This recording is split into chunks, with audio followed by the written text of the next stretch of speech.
us came, in which all of right this second, right now, and even what all of us are going to, no matter if you are believing that you are apart from the source, no matter your cognition, you are a part of the source. That is the reality. And that is ultimately what Devi Parashakti represents.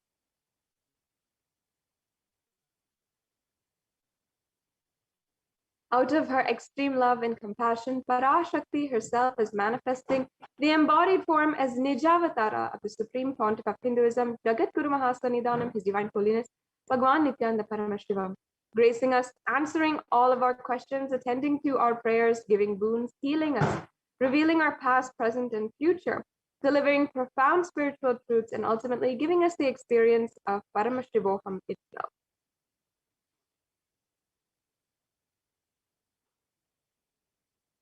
In the words of Devi Parashakti herself, in incomprehensible, beautiful definition, she says, raising as Omkara, expressing as the Vedas and Agamas, blossomed as Bhimkara, filled as Parashodasi, living in the 40 triangles, the Kailasa Swamini, who is Kailasa Tripuras Chintamani, Parashodasi, sitting as a part of Paramashiva, Parameshwari, who rules the world, Paramashakti, Manonmani, Meenakshi.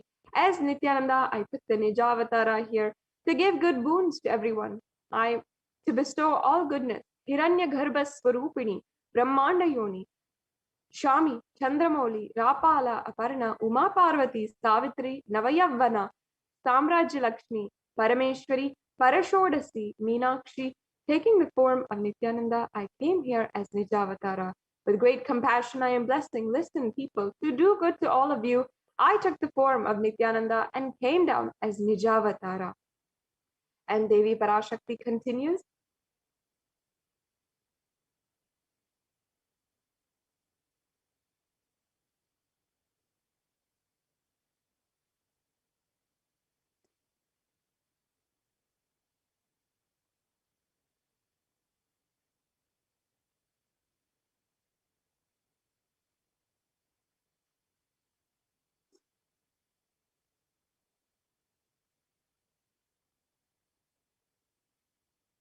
Yes, Devi Parashakti continues, raising in Omkara, blossoming as Shiva, Shiva manifesting as the source of existence, the power of existence, expression of existence. From the oneness of Om, blossoming as two as Prakriti and Purusha, blossoming as three Shaktis, Icha, Kriya, and Jnana Shakti, growing as four Vedas, expanding as the five Panchabhutas, beyond six chakras, filled as gotras of seven rishis, expanding as eight directions, existing as nine grahas, blossoming as 10 indriyas, being as 11 rudras, creating all of the worlds, bringing life to tell and make truth blossom and to do good.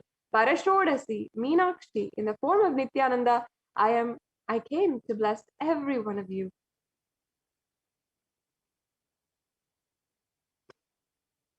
Now, this beautiful definition, this beautiful explanation of Devi Parashakti is what Devi Parashakti revealed herself through the Supreme Pontiff of Hinduism in one of the darshans on the 12th of May.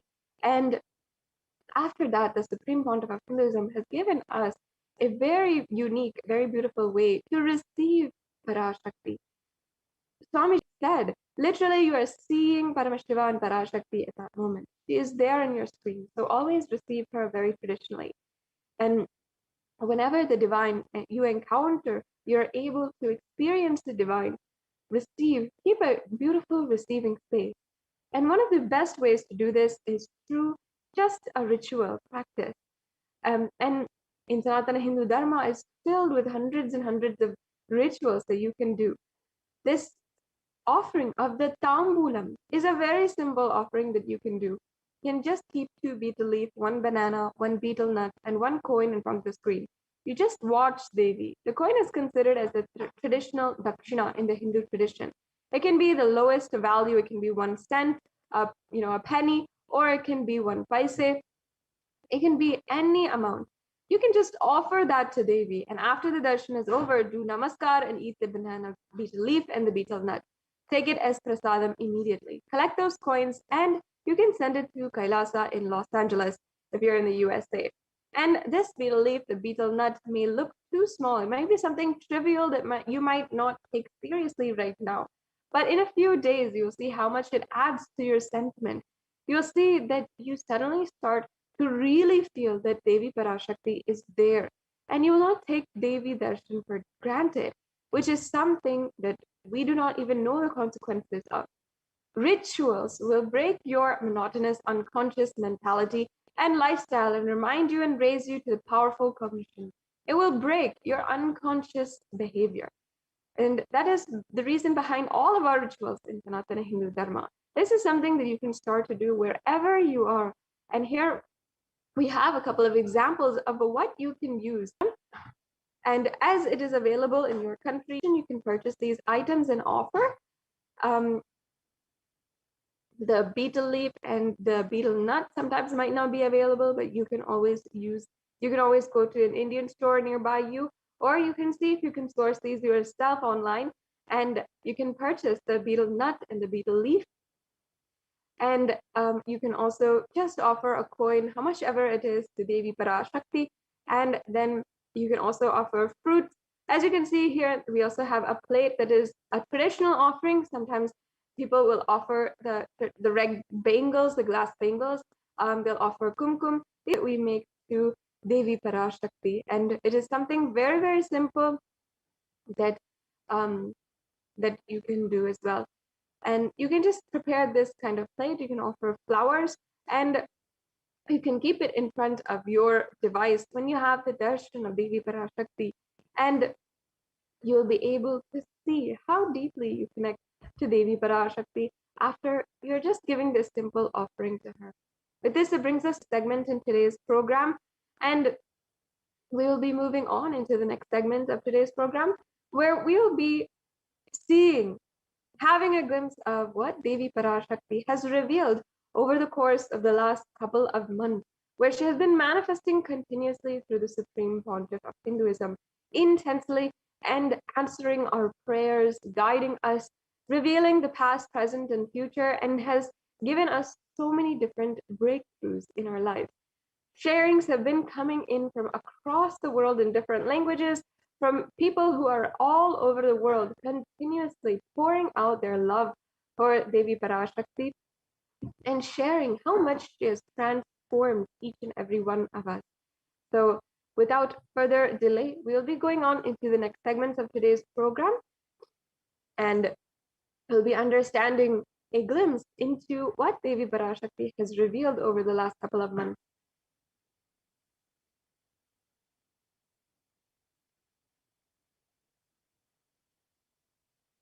And be we'll also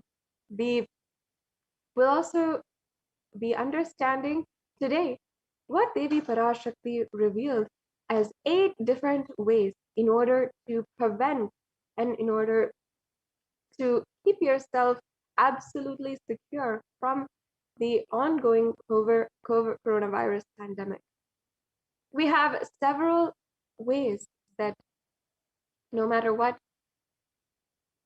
we have been so blessed to be able to receive the Akashic reading from Devi Parashakti, as she has been warning us and helping us in this time.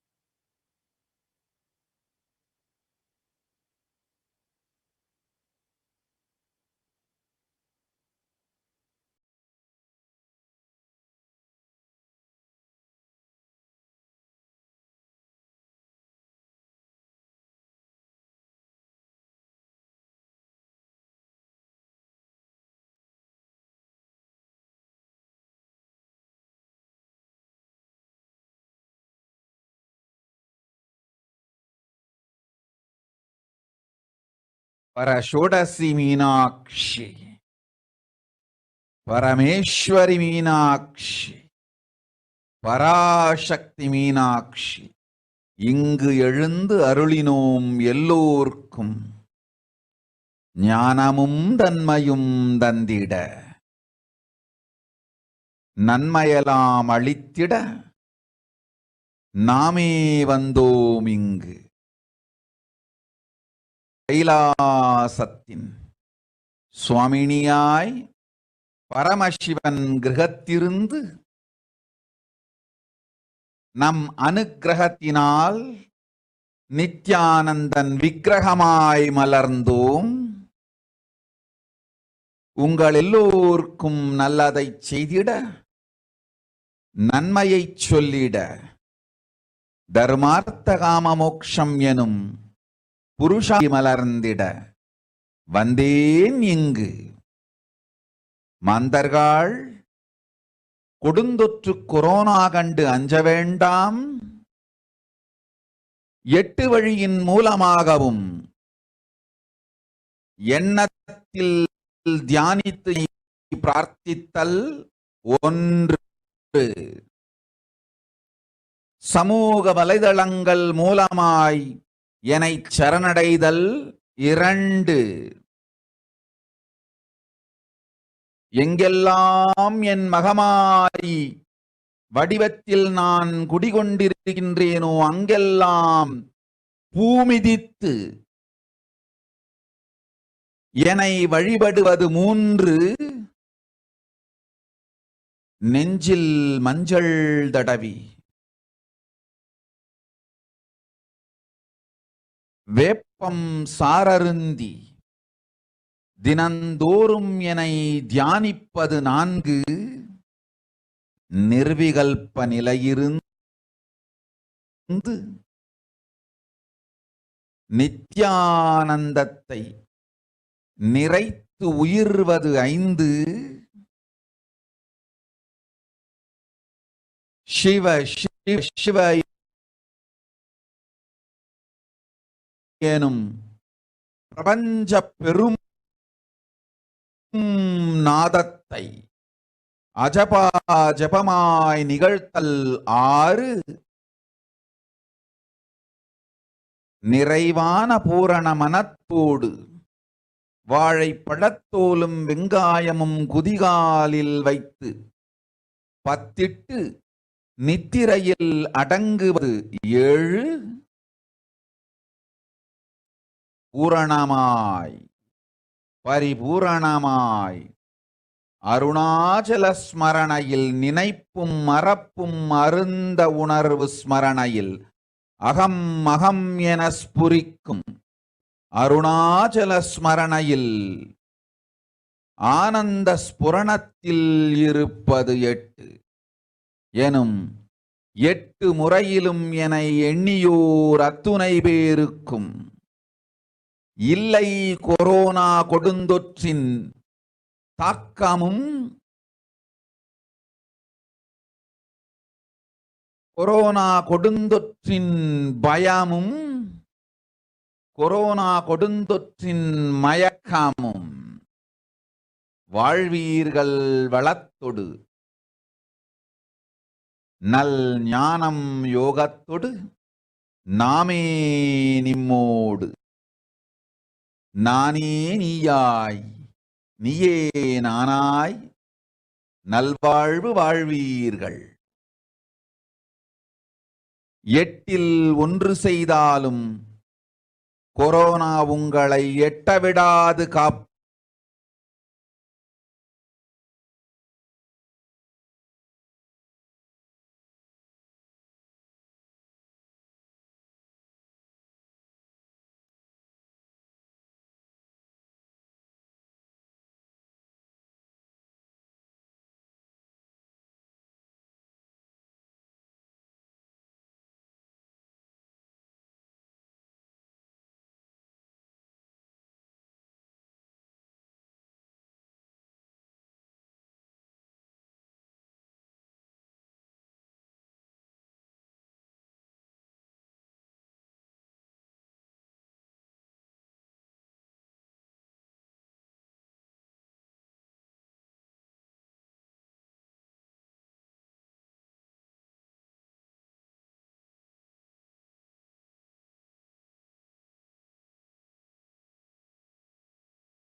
Devi Parashakti has revealed about the 8 methods to prevent COVID-19.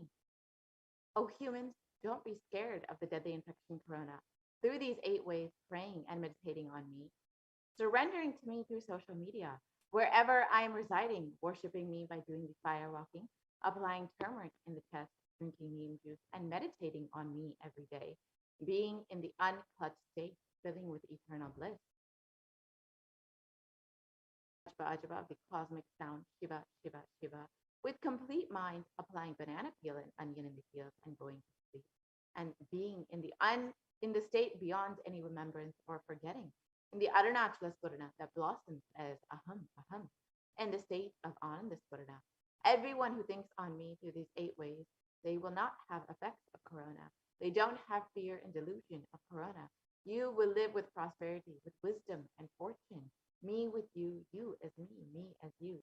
You will live good life even if you do one of these 8 ways. I will protect you. Corona will not reach you. Don't have fear, O people. Be blissful.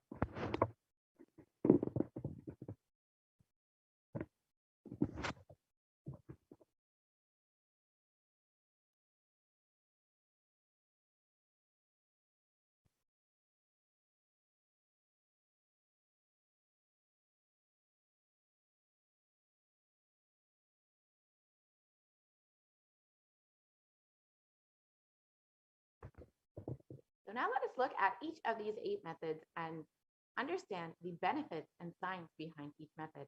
The first method revealed by Devi Parashakti is praying and meditating on Devi. So science has studied meditation extensively, and Healthline has listed out 12 of the science-based benefits of meditation, and which includes reducing stress, controlling anxiety, promoting the emotional health, enhancing self-awareness, lengthening the attention span. It may also reduce age-related memory loss. It can generate kindness. It may help fight addiction. It improves sleep. It helps control pain. It can decrease the blood pressure, and it is easily accessible.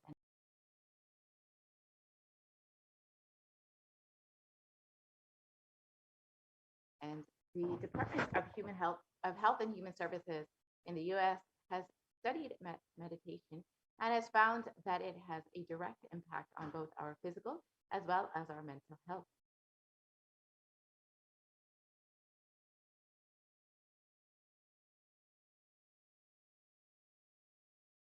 And another study by the Cambridge University Press reiterates the necessity of meditation during times of crisis such as COVID-19.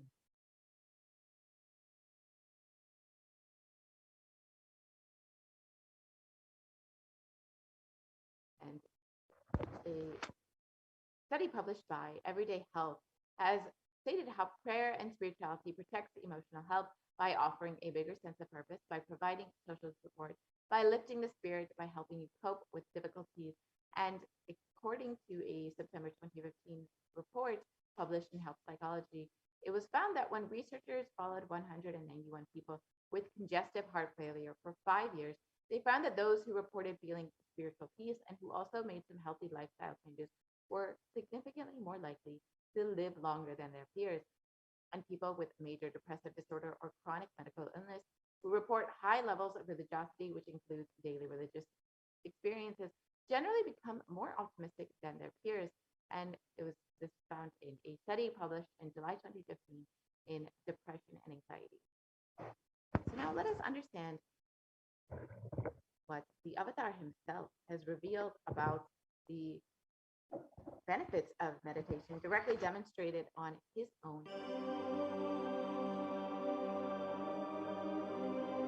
Nithyananda participates and encourages scientific researchers to derive evidences for meditation and healing through meditation.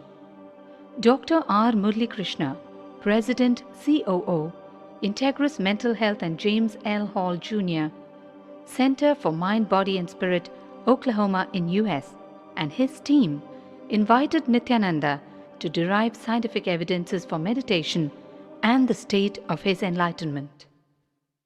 When Swamiji came, I have requested him to do one thing. I asked him, would you be willing to undergo some scientific investigation of the meditation process?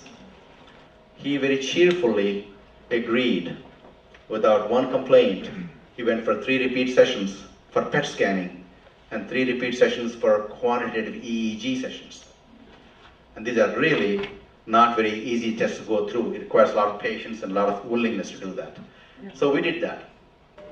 Because if a meditation process is doing something to your brain, we should be able to detect that. Scientific findings are verifiable. They're replicable. You can replicate them, duplicate them. So Swamiji went through those sessions and we found some interesting findings. In PET scan, they inject a radioactive dye which goes and sits in parts of the brain that are active. In the normal, non-meditative state, the brain is very active. And when we are seeing someone, the rear end of the brain, the visual cortex, is very active, as shown in the diagram. Usually the brain is so active, there are 100 billion brain cells there. But what meditation does is something very interesting. The frontal lobes getting more active. Frontal lobe is where you have judgment, wisdom, reasoning. The brain scans I'm going to share with you. This is alert, non-meditative state. The second one is 30 minutes into 30 minutes meditation. Look at the frontal lobes, how they light it up. They light it up big time. 60 minutes of deep meditation, and here is a deep, deep level of meditation where it lights up significantly right here. Right in the middle. Probably 1.5 inches, 2 inches deeper.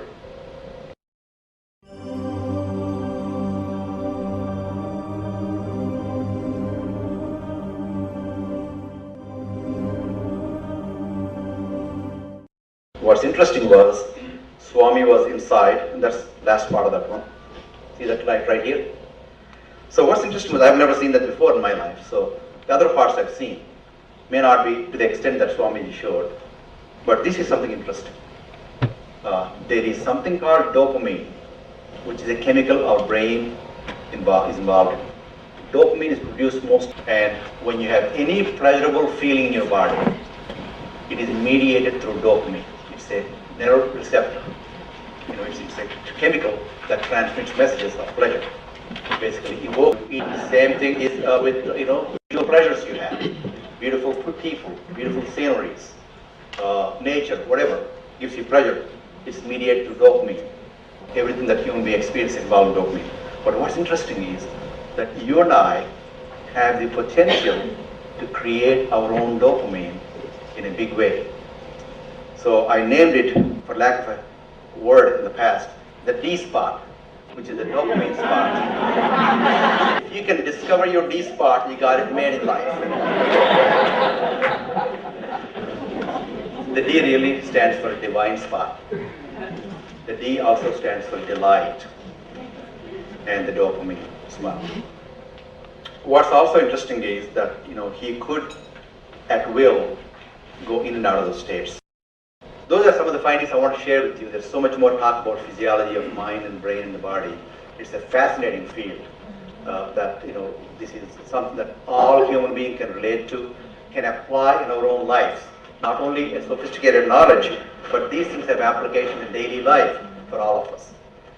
Nithyananda's system of free healing, known as Nithya Spiritual Healing, has been baffling the medical world, curing diseases from migraine to cancer. Qualified people are also initiated to become healers. The complete report of the research conducted on Nithyananda's neurological system can be found in the book Mystic Phenomena, Scientific Data.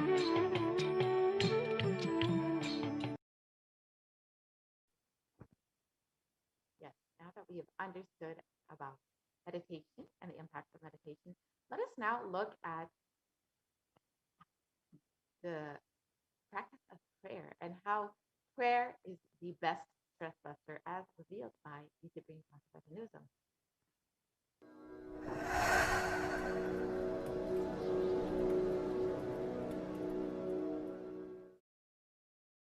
If you are not allowed to do yoga, made to believe early morning sleep is the best thing in your life, you are tortured, you are abused, your divine rights are violated. If you are constantly inspired to do yoga early morning, Brahma Muhurta time, and everyday puja, sit that 30-40 minutes and melt down by feeling connection. Understand? Nothing can be compared to prayer to bust your stress. I tell you, prayer is the best stress buster. Deep feeling connection and tears rolling in your eyes and melting down. Prayer to Paramashiva. Intense yearning, Vyakulata, talking to Paramashiva, relating to Paramashiva. Nothing can be compared to that to bust your stress. I tell you, everyday puja is an ultimate recharging experience. If you do everyday puja,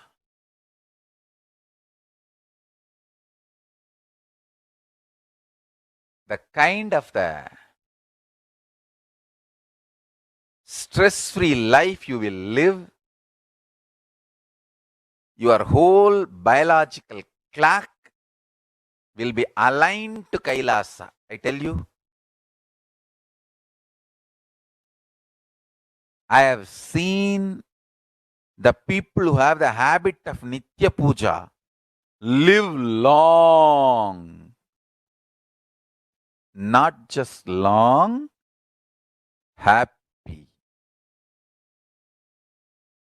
In my whole life, it is Nitya Puja, Puja, that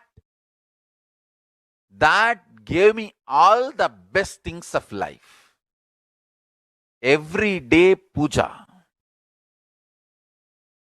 relating with the deities is the best stress buster.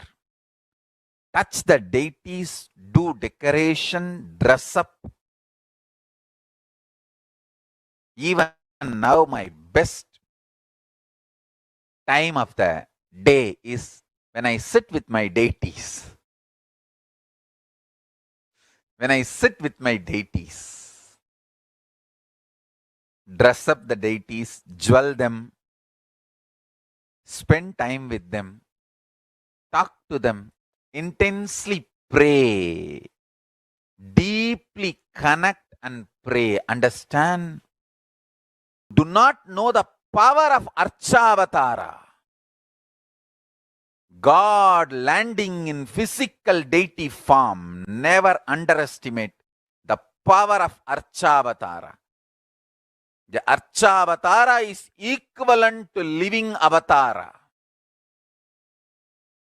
What living avatar can do to you, an Archa Avatara can do. Atma Linga I am giving to all of you is literally living Archa Avatara. It's a piece of God. Literally.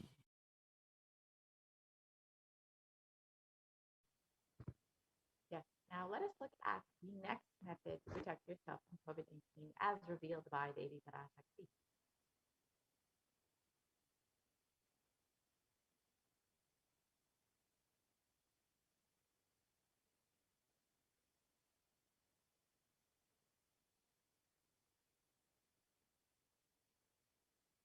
Continue to the next slide, please.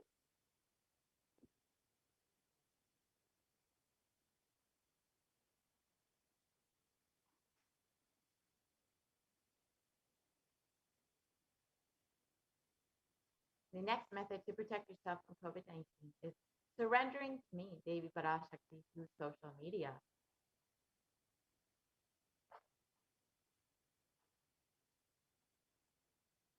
And during the Akashic reading, Devi Parashakti gives us the opportunity to connect with her through social media, all various social media platforms, and individually through our prayers, and showers us with blessings and boons. Let us now see how we can connect to Devi Parashakti through social media.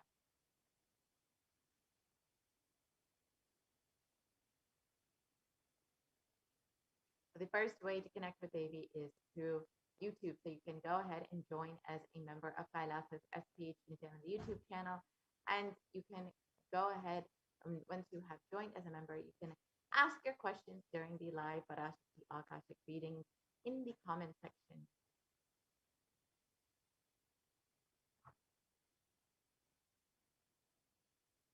And next, you can like and follow the Kailasa's SPH JDM Nithyananda Paramashivam Facebook page. And you can ask your questions again in the live Parashakti Akashic readings in the comment section of the live video. Next, you can connect to Devi through Twitter. So you can follow at Shri Nithyananda on Twitter. And you can ask your questions in the reply section of the tweet with the hashtag #AskTheAvatar. You can also connect with Devi via Instagram. So you can follow Shri Nithyananda on Instagram, and you can ask your questions in the comment section of the photo announcing the live session. And lastly, you can connect with Devi via WhatsApp. So you can visit kailasa.org, and you will see a WhatsApp chat box that pops up, and you can ask your questions in that chat box. And now you can watch a short clip of Devi Parashakti blessing people. காளியின் ஆட்டத்தை ஆனந்தத்தை ஆனந்தத்தொடு ஆடிய ஆட்டத்தை கண்டோர் உயிருக்குளெல்லாம் இறங்கி குண்டலினி உயிர்ப்பிக்கச் செய்து மாய மனத்தின் இருளை அகற்றி மாயம் அழித்து மங்களம் தந்து குரு பக்தியும் சிவ பக்தியும் பரமசிவ பக்தியும் பரமசிவ சக்தியும் அளிக்கின்றேன். மனமாயை விடுத்து குரு பதத்தை பற்றுங்கள். நித்யானந்தமாய் நிஜாவதாரமாய் வந்துதித்த என்னை பற்றி வாழ்வில் எல்லா நலமும் பெற்றிடுங்கள். ஓம் ஓம் ஓம். யாதுமாகி நின்றாய் காளி, ஓம் காளி ஓம் சக்தி, ஓம் காளி ஓம் சக்தி, ஓம் சக்தி ஓம் சக்தி ஓம் சக்தி. ஓம் ஓம் ஓம் ஓம்.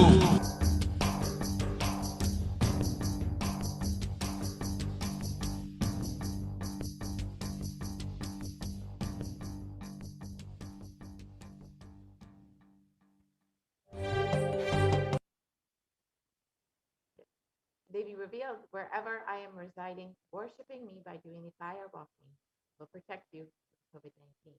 So now let us understand the science behind fire walking.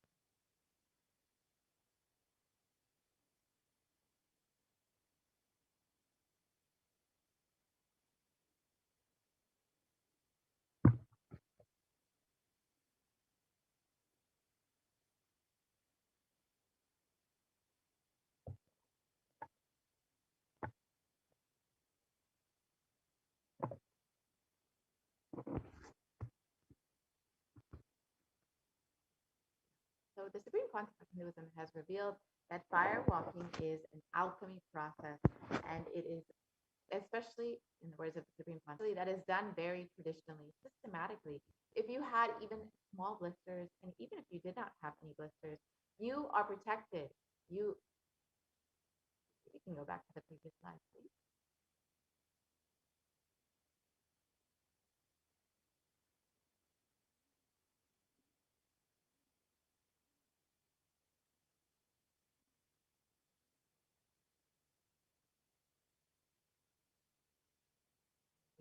back to the previous slide.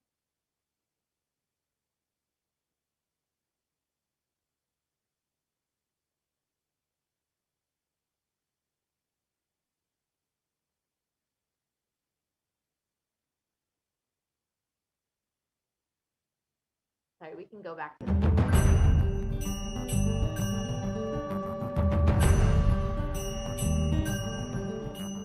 all these transmutation processes means balancing the system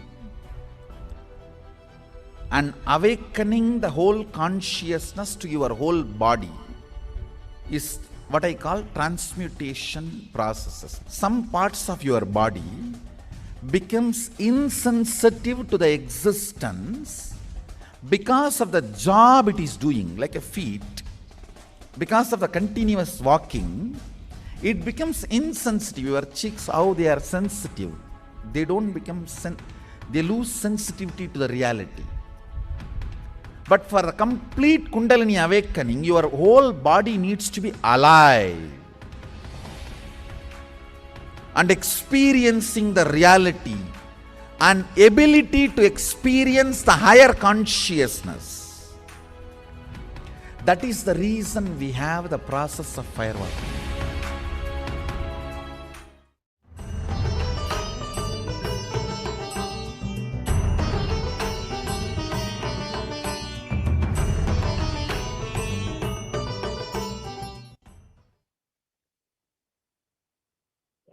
Now that we have understood the science of firewalking, let us look at what the Supreme Concept of Hinduism has revealed about firewalking. You can watch the video of the Supreme Concept of Hinduism himself doing the firewalking in Vietnam.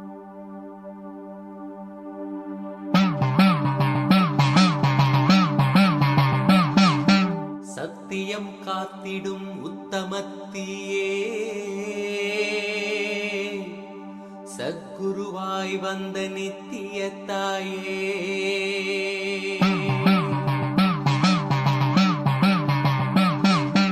வேதங்கள் வணங்கிடும் ஆதியும் நீயே ஜோதிமலையிலே அவதரித்தாயே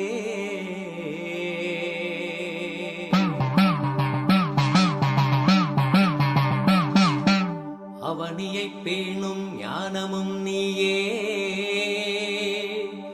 அக்னி வடிவிலே அருள் புரிந்தாயே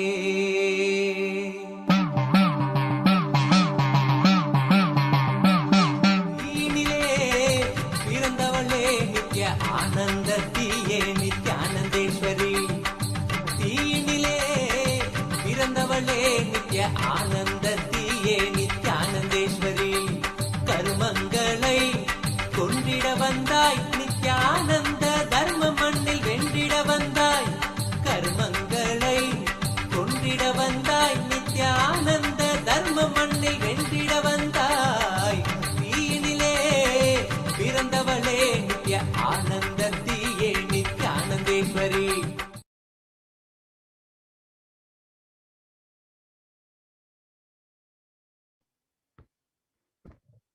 Now let us understand a little bit more about what modern science has understood about firewalking.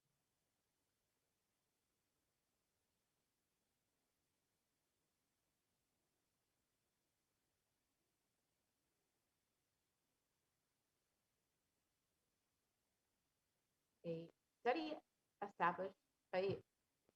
conducted by the U.S. National Study of Medicine and the National Institute of Health has shown that firewalking actually increases the levels of happiness and lowers fatigue levels in those who participate in firewalking.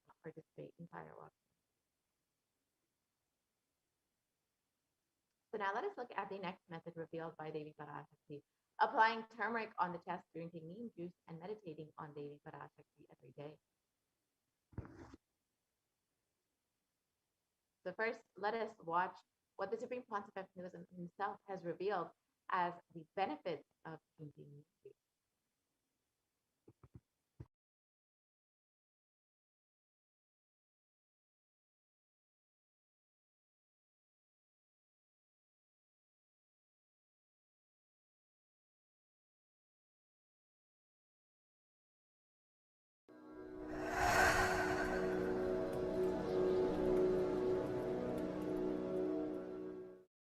Bididi. It is not, I'm not talking from air, I'm talking from ground. In Bididi, before we came to that land, 30 borewells were dug, no water. Now, from the day we came till now, we have water for 10,000 people to live comfortably in that very land. It's only pouring, pouring Karumari's grace wherever we started ashram. Nature completely cooperates because we know biology, whole biology thinks.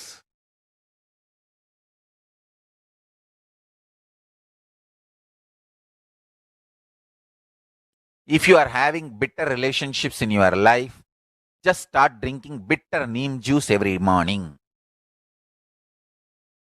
The problem will be solved.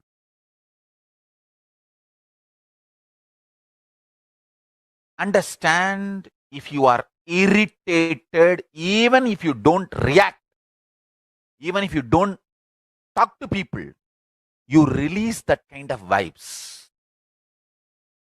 Take Haritaki, you will see you release sweet kind of vibes. Take neem juice, you release healing, compassionate vibes. A woman who applies neem powder and takes bath, who applies turmeric powder and takes bath, is equivalent to Karumari Mahamayi.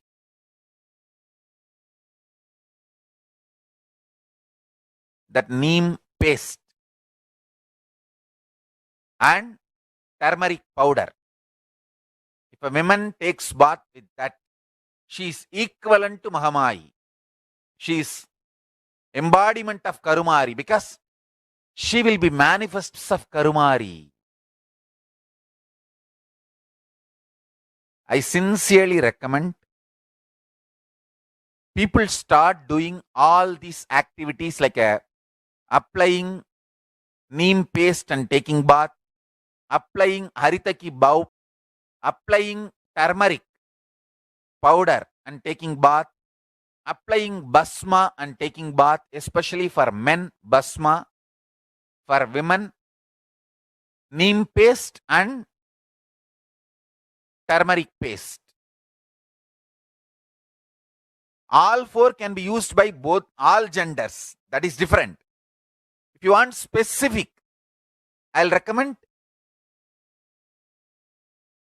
the neem and turmeric for female body, haritaki and basma for male body.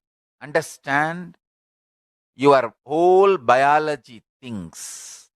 Working on whole biology changes the whole life. So, now with this understanding the whole biology things,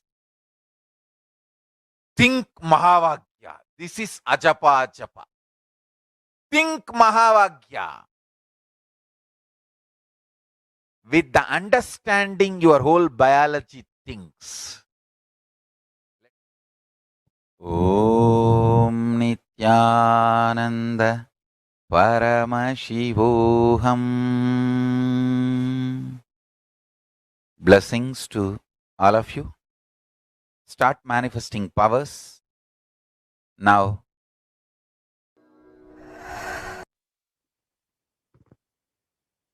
Yes. Now that we have understood the benefits of neem, let us look at turmeric. So traditionally, turmeric is very well known for its anti-inflammatory effect, but as of recent, in the last 2 decades, it has been shown to be also a potent immunomodulator agent that can modulate the activation of T cells, B cells, macrophages, neutrophils, natural killer cells, and dendritic cells, which are all immune cells. And curcumin can also downregulate the expression of various pro-inflammatory cytokines and chemokines. This research published by the U.S. National Center for Biotechnology, shows that turmeric can actually modulate the activation of various immune cells, as well as enhance the body's antibody response. So overall, this strengthens your immunity. And with a strengthened immune system, you will be much more likely to be able to stay healthy and protect yourself from COVID-19.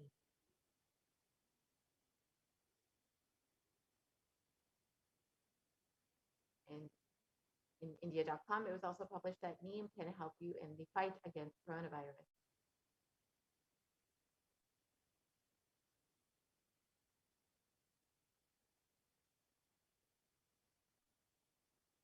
And according to a KGUM study, turmeric and neem are also effective against coronavirus.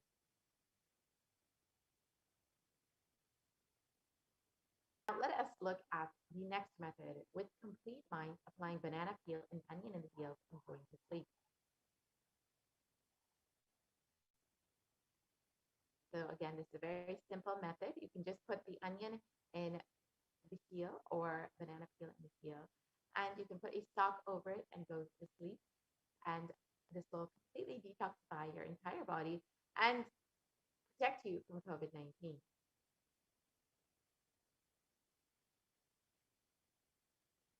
So let us understand a little bit more about the detoxifying effects of onion.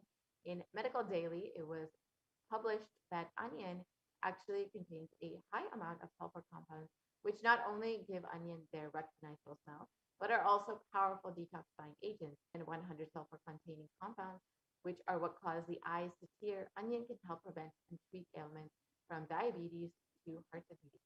This is also why it's very well known in Ayurveda for its medicinal uses. That is the primary and only use in Hindu medicine. And it's very well known for the treatment of various diseases.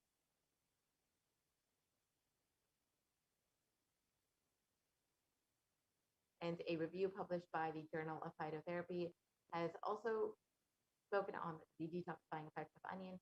And it states that compounds from onion have been reported to have a range of health benefits, which includes anti-carcinogenic properties, anti-platelet activity, anti-thrombotic activity, anti-asthmatic, and antibiotic effects.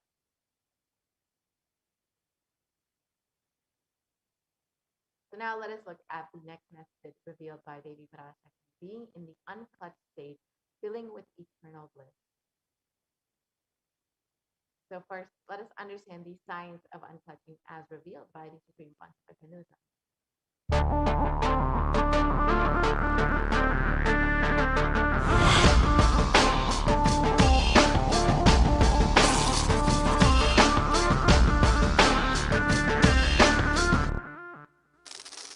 The brain is the organ which controls our whole physical being. Once our brain has been imbalanced, it will then transmit that imbalance throughout the whole body.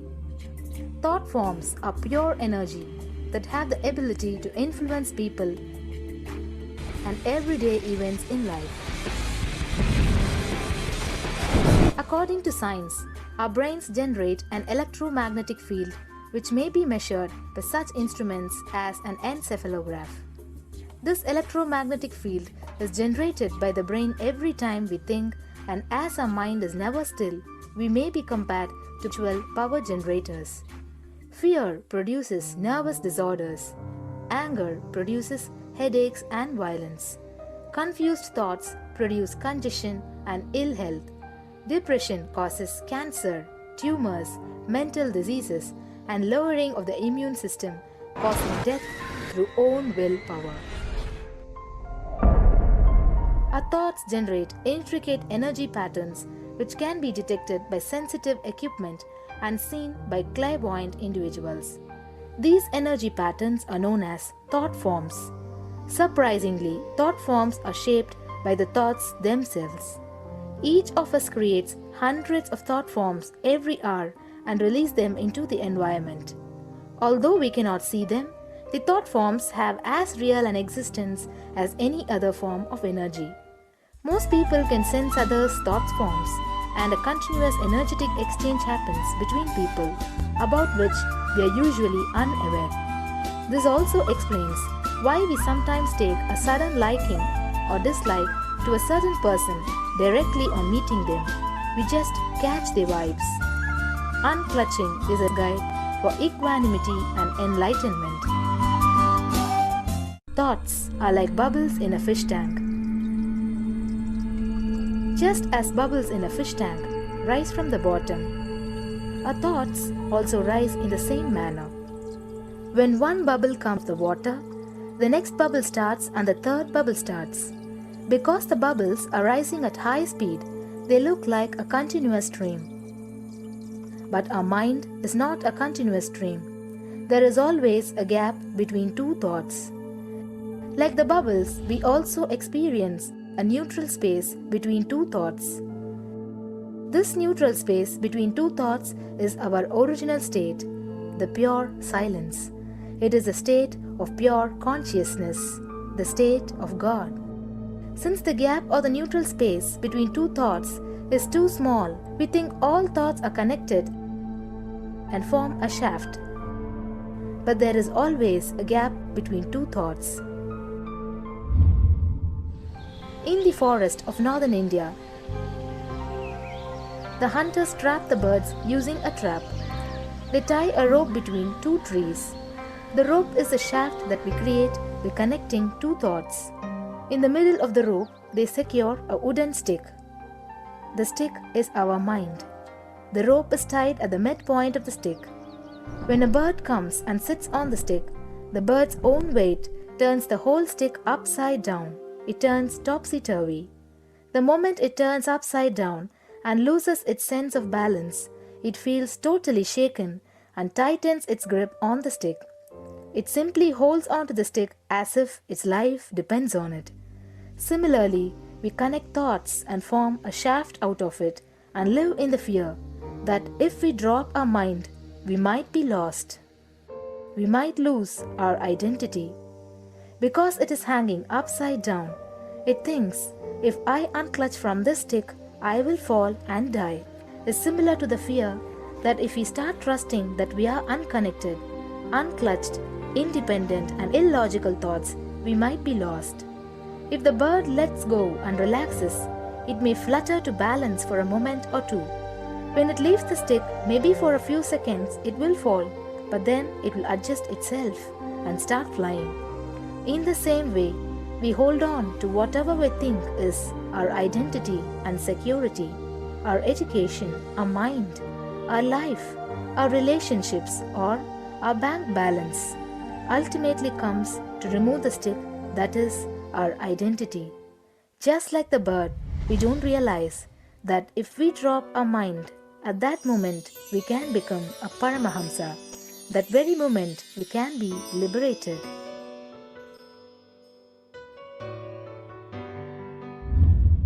In Mundaka Upanishad, there is a story which explains, there is a huge tall tree, and in the tallest branch of the tree, there is a golden bird sitting unclutched from everything in bliss, like Dakshinamurti. In the lower level branch, there is a small bird which jumps from here and there to various branches eating fruits. When it eats a bitter fruit, it feels bad. Whenever she eats the bitter fruit, she sees the bird which is looking above, silently, like Dakshinamurti, and feels, why I should not be like that bird. But unfortunately, when the same bird, when it eats tasty fruit, it forgets the bird sitting above it. In the same way, she keeps battling between branches, eating bitter and tasty fruits again and again. One day, as a small bird flies up higher, and as it reaches near the golden bird, it realized that he and she are the same. There is no difference between them both and realizes her original state. The small bird realizes and be in the same state of the golden bird and become a Paramahamsa. This moment, trust yourself. Don't bother about losing your identity.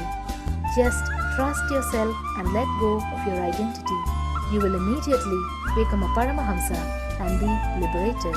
All you need to do is to trust that you're unclutched. Dropping the conclusions you can't be transformed is unclutching.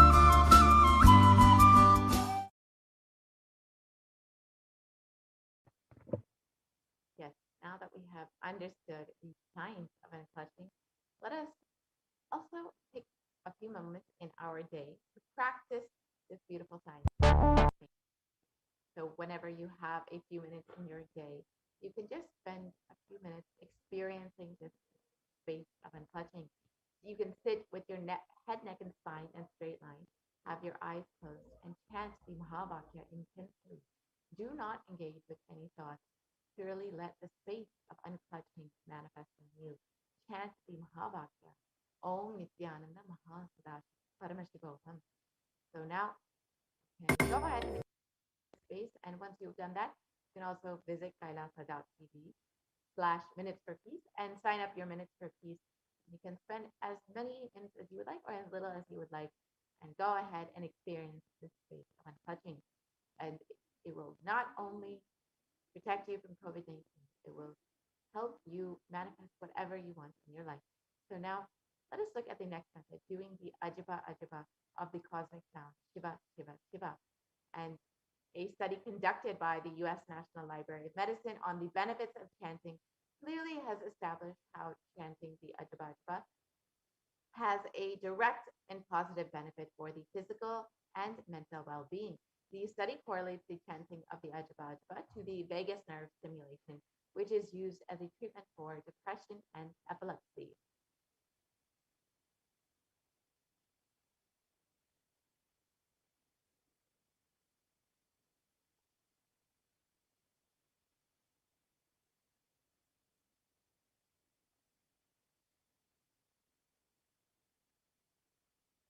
We can continue on if you can see more of that study. Continue on.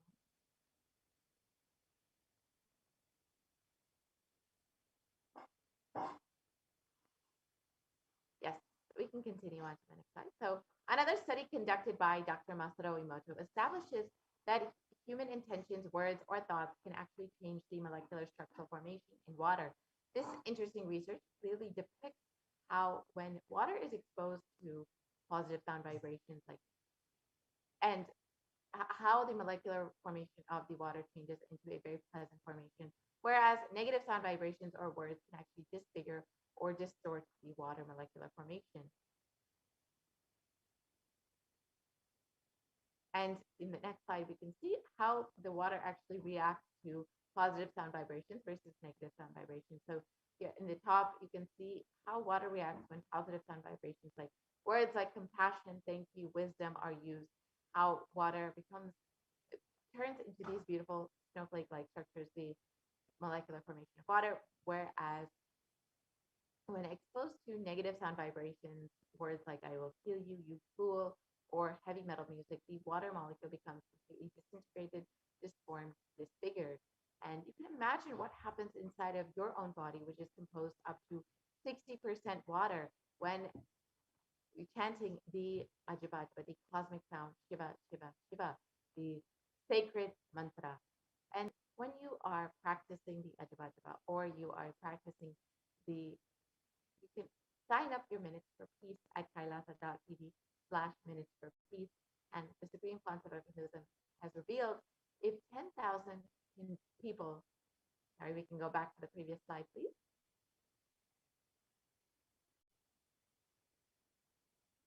The Supreme Council of Hinduism has revealed that if 10,000 people can do this just for 3 months, we can give such a huge conscious, super conscious breakthrough to the whole of humanity. Now let us look at the next method revealed by Devi Parashakti, being in a state beyond any remembrance or forgetting in the Arunachala Swarana that blossoms as aham, aham, in the Ananda Swarana. So this is a very simple method, just being in the constant remembrance of the divine, never having to actually actively remember nor forgetting the divine, just constantly being in that space of oneness. And with this simple method, you can protect yourself completely from COVID-19. Each of these methods revealed by Devi Parashakti are independently powerful enough to protect you from COVID-19. So you can use any one of these methods in order to protect yourself. And Devi Parashakti has revealed that one of the easiest methods that Devi Parashakti revealed today is praying to Devi Parashakti and meditating upon Devi Parashakti. And in this next segment, we will understand how you can actually connect to Devi, how you can pray and connect with her, experiencing that space of oneness with her through the various offerings. So let us enter into this next segment and understand some of the various offerings that you can make to Devi Parashakti.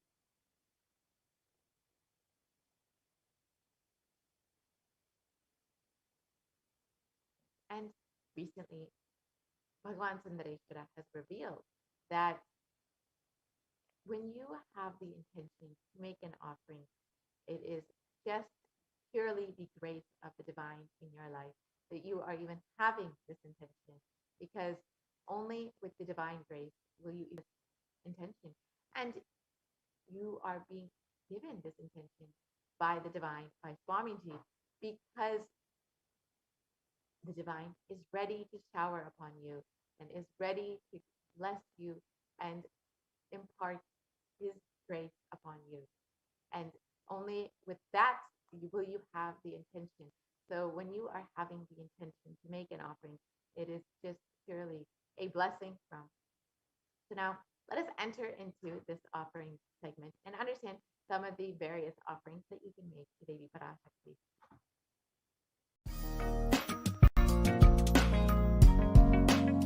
We get you health. We get you ability to build beautiful relationships in your life. We get you direct spiritual support, and we make sure you become wealthy.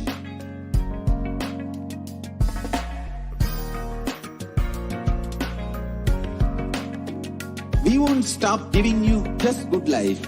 We will literally not stop till you live enlightened life.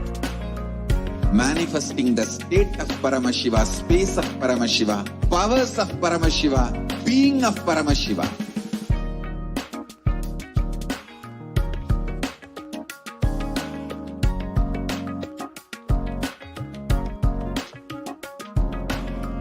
Whole world should become e-Kailashians.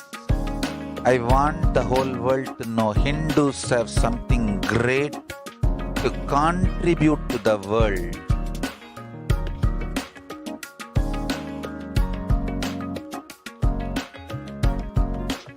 We have something great to contribute to the world.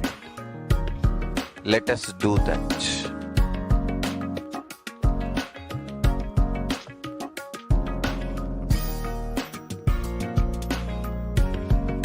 E-Kailasa is proper customized spiritual service helping you to identify your root patterns of suffering. We have perfected the science of helping every individual from every cultural, religious, nationality background.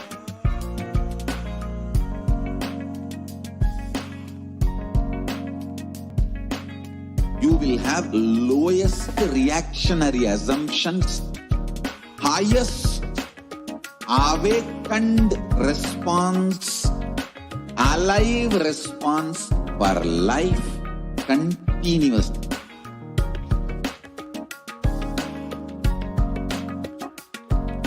E-Kailasa is enlightenment ecosystem, literally enlightenment itself in your own home, wherever you are.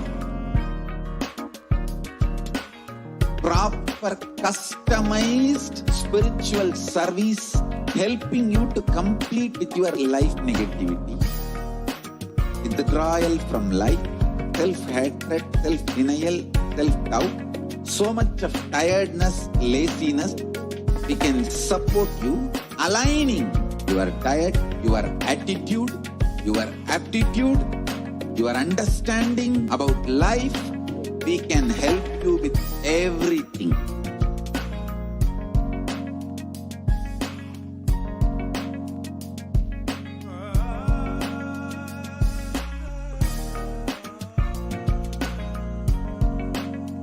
If you are interested in enlightenment, we will immediately bring this to you.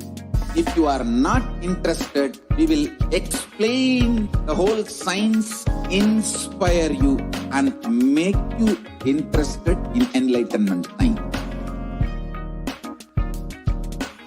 We need to cater this enlightenment science to the whole world wherever they are. Because enlightenment is the birthright of all human beings. Kailasa is responsible to provide that to all human beings.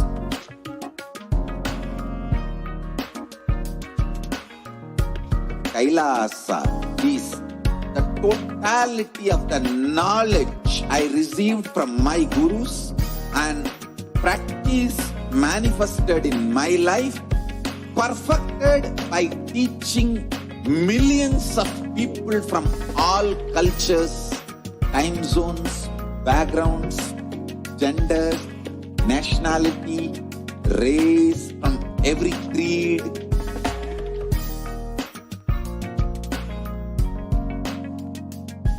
So this absolutely perfected knowledge available to you, served to you in your home without even you moving out of your couch, free of cost.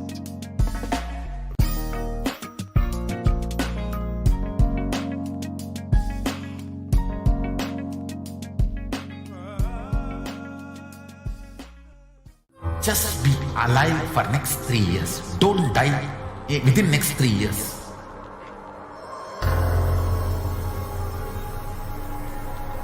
Just don't die within next 3 years. Be alive. Somehow be alive. I'm working sincerely. I will reach you somehow. Somehow I will reach you.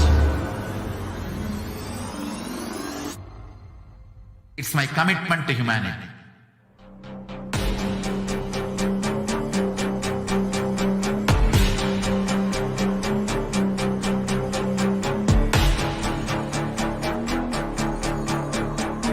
Just don't die. I will reach you wherever you are, whichever corner of the world you may be. I will reach you with enlightenment. You manifesting the space, state, powers, being Paramashivoham. It is possible, and it is possible for you.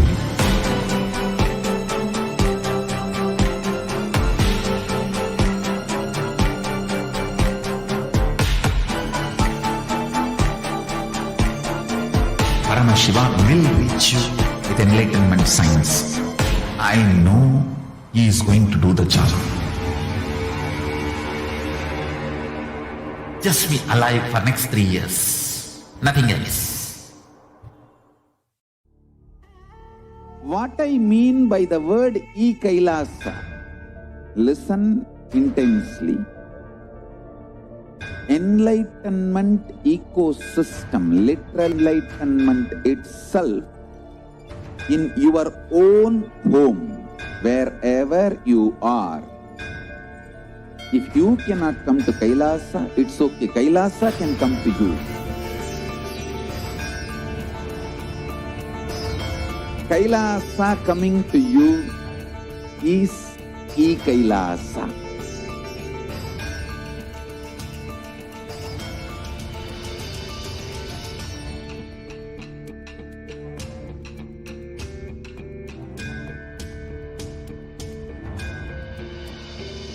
I will revive Hinduism.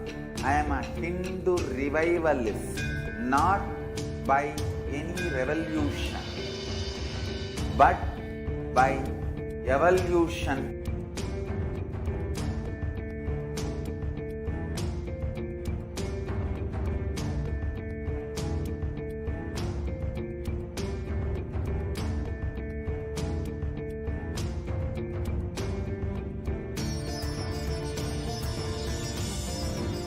And setting model communities.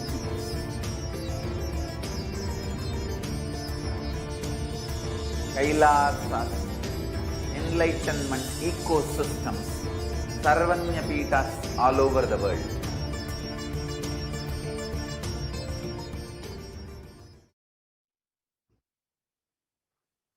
Nithyananda, welcome back to all of the viewers after that very quick break. And I hope that each and every one of you who has been joining us from the beginning is enjoying so far, having the glimpses into what Devi Parashakti has revealed through the Supreme Pontiff of Hinduism. How continuously over the last couple of months we have been able to be attended to, taken care of completely and entirely by the divine cosmic being. And that is just a glimpse into what we have been able to experience. In further segments, you will be able to see exactly how the Supreme Pontiff of Hinduism has really helped each and every one of us, especially during this pralaya time, during this cosmic deluge, when so much of negativity through um, different forms is infiltrating our society and communities and our households. So I welcome each and every one of you back. And in this next segment, we are going to be entering into a very, very unique and special part where you can cherish your deep, incompromisable, incomparable relationship with the divine. We are going to be understanding the various different offerings that you can make to Devi Parashakti. The offerings are a way that you can literally enter into. Perhaps for many of you, take your first step into experiencing the divine. Yes. So let's get started. Let's understand what are the different. Let's get started and let's understand what are the different offerings. Before that, let's understand why we should offer. What is the significance behind each and every one of these offerings? What is the sacred sentiment behind it? And why it is such an important part of our journey, of our beautiful experience of the divine.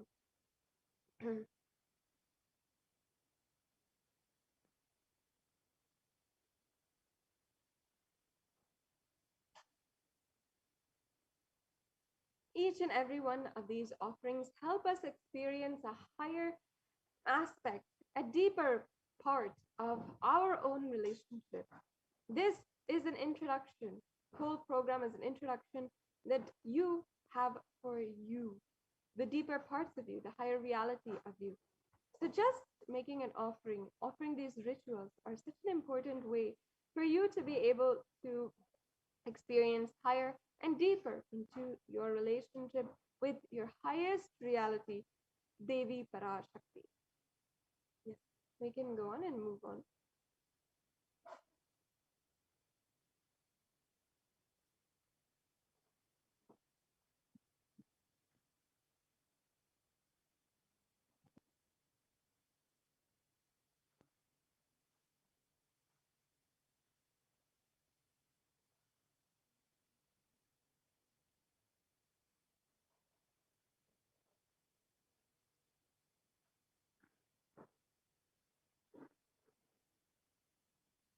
First, let us understand that expression of our highest self is masculine and feminine, both consciousness equally by every human being to be enlightened.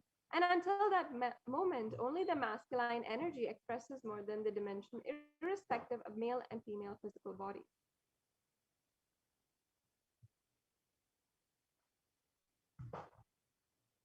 And there are five different people, communities, things, a part of us that we have to complete with five dimensions to achieve enlightenment.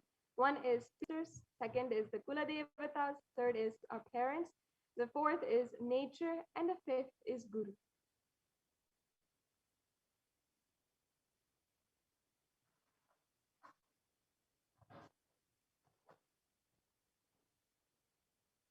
And for each of these five dimensions, we will have certain incompletions. You might be wondering what is an incompletion?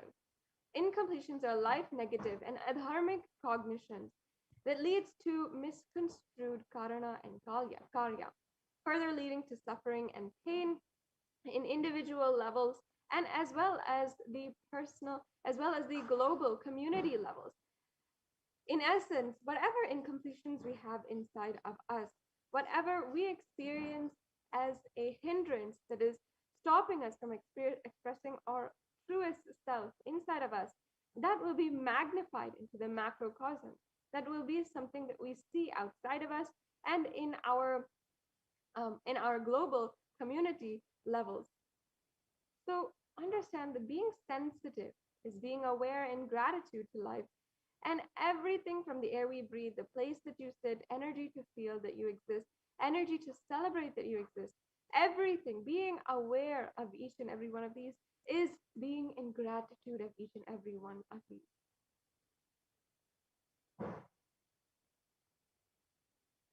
In Sanatana Hindu Dharma, the sacred Shakta tradition is actually the worship of the divine feminine consciousness. And in this, they recognizes 43 energies which constitute our human body. As you can see in this photograph, there's a Sri Meru, which has 43 different triangles. When these 40 different triangles are representative of 43 different energies in our body, Shaktis, which are all represented by consciousness, divine feminine consciousness, goddess. And when all 43 are integrated dharma to dharma, one becomes enlightened. The cosmic motherly completion and sensitivity from the level of Panchabhutas is a core principle of the cosmos.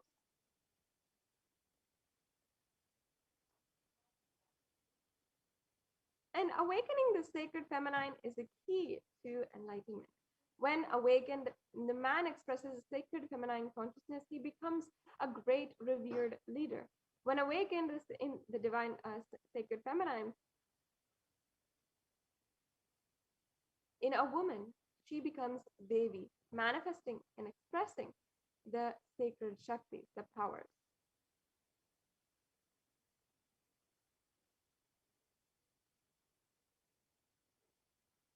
And conscious sovereignty is the key to awaken the sacred feminine consciousness.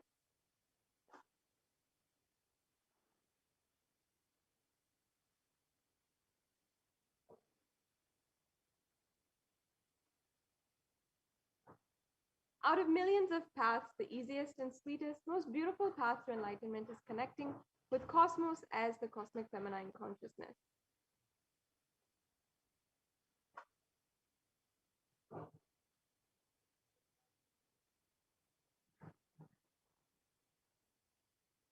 And she is the one who expresses as Guru all gods and all the manifestations in the universe. She can straightaway deliver enlightenment by connecting through the cosmic umbilical cord.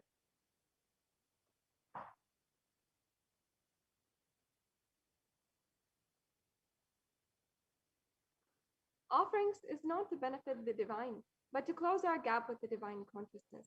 When we achieve completion with the Divine Mother, her sweet grace in all dimensions, the cosmic umbilical cord.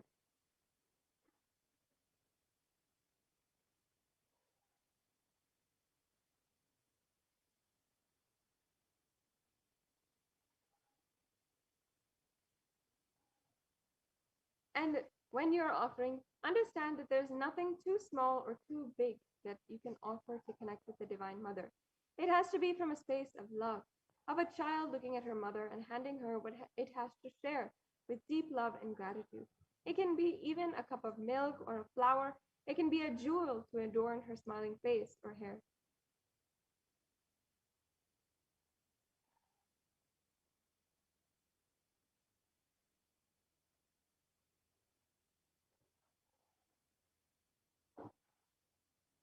Vedic rishis have clearly stated that the techniques to connect with sacred feminine consciousness to awaken the same qualities in us. One can connect with Paramashiva through oneness, but with the cosmic mother, it is only by worshipping her feet with devotion.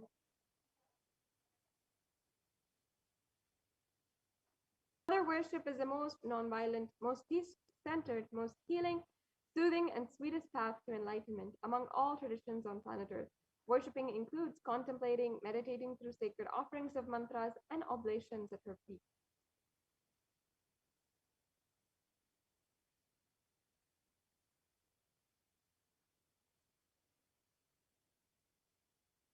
And today we'll be understanding what are these offerings, what you can do in order to make your first step and start building this beautiful relationship with the divine cosmic mother.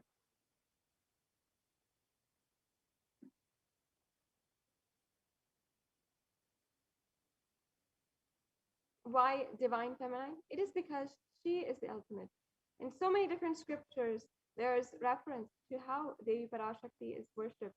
In fact, even including in the Saundarya Lahari, composed by Adi Shankaracharya, Devi Parashakti is said to be worshipped by even Lord Brahma, Paramashiva, and by Vishnu.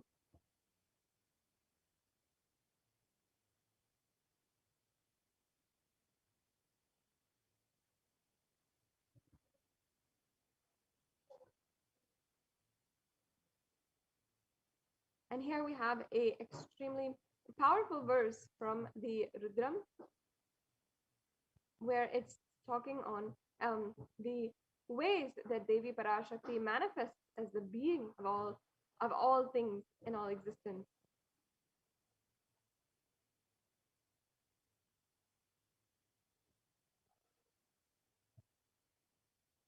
She literally describes, I walk as the 11 Rudras, I walk as the Vasus, I walk as Vishnu and other Adityas, all divine forms. I walk as Mitra and Varuna and the Ashwin twins too. This is from the Rig Veda.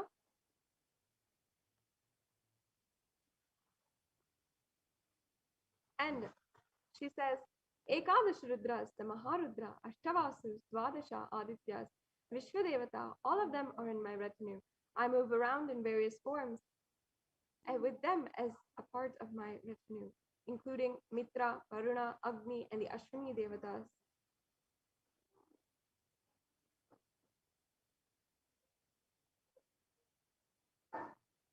Devi herself declares herself as the inner self of all gods' divine energies. She is pervading and all permeating.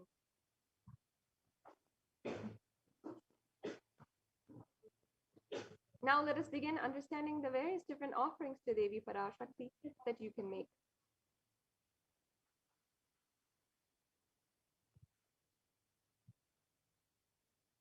The first is a hundi, which you can offer for any amount.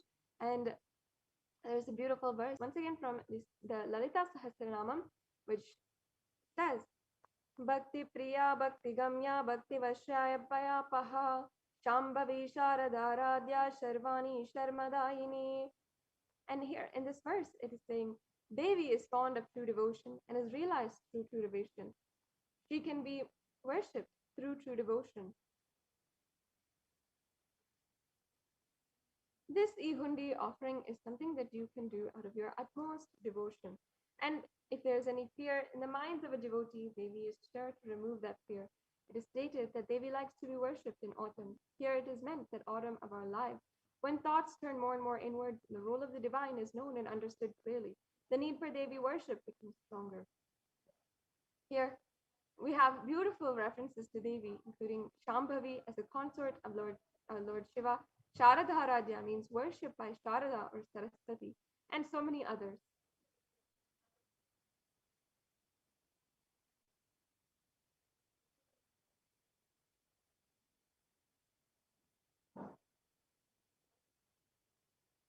And here's another verse here from the Saundarya Lahari, which describes the mantra being offered to Devi Parashakti. In this offering of the Sankalpa mantra, which is just $1, you can just offer the mantra to Devi Parashakti. We also have the offering of the Devi Sahasranama Kasu, where you can literally experience the blessings to manifest and awaken multiple divine feminine conscious attributes and powers.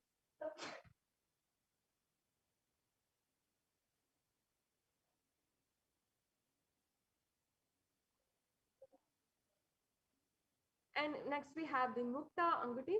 And in the verse from the Devi Suktam, it is literally sharing how Devi Parashakti is worshipped and praised by all the gods, and she destroys all the troubles that the Asuras create, and she solves all problems and destroys all obstacles.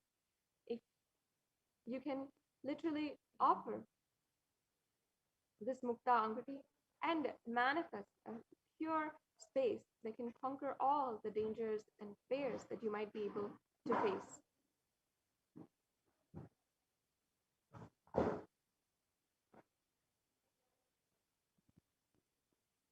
next is the Swarna Padma Pushpa, another beautiful offering that you can do.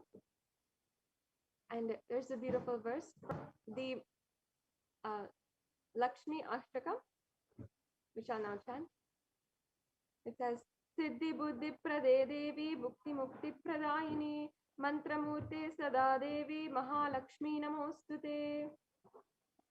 This means Devi, who bestows accomplishments and intellect, who showers worldly possessions and subtle mantras of cosmos. I bow down to you, O Devi.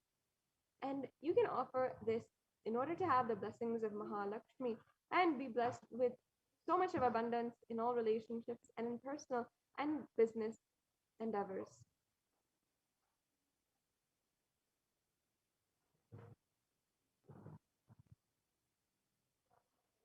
The next offering is the Swarna Metti. And in this verse of the Saundarya Lahari, it literally states that the very feet dust of Devi Parashakti is what Brahma used in order to create this world. And Lord Shiva even uses as his sacred ash, which he uses on his forehead. Like this, Devi Parashakti is worshipped by all of the gods and goddesses.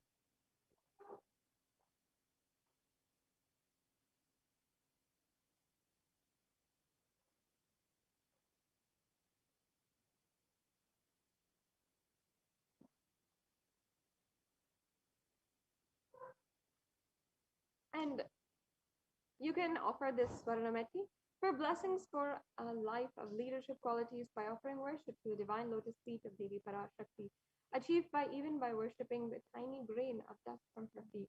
This meti is a golden toe ring to worship by adorning the divine feet of Devi Parashakti.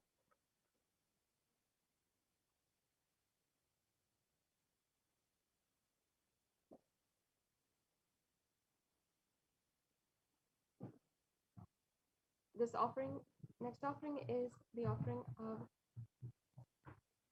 the Mang Tika. And in the Lalita Sahasranamam, Devi Parashakti is described as Siddha Sarabhi Varshini, meaning she who makes the nectar flow from the Sahasrara, the crown center, to the Agnya, and permeates through all 72,000 of our nadis. You can experience the ultimate experience. You'll have the blessings for the ultimate lifestyle.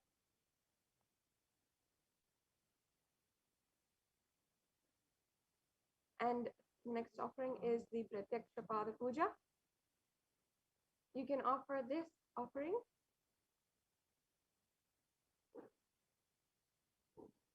and there's a beautiful verse as you saw from the verses of Adi Shankaracharya, where he has described how even if you have traveled in all the directions, if you have attained all the material wellness and all the material goodness, and if your mind is not centered upon the lotus feet of the Guru, what then? What then? What then? Meaning, what does it matter if you're not aligned to the Guru? The Pratyaksha Pada Puja is a way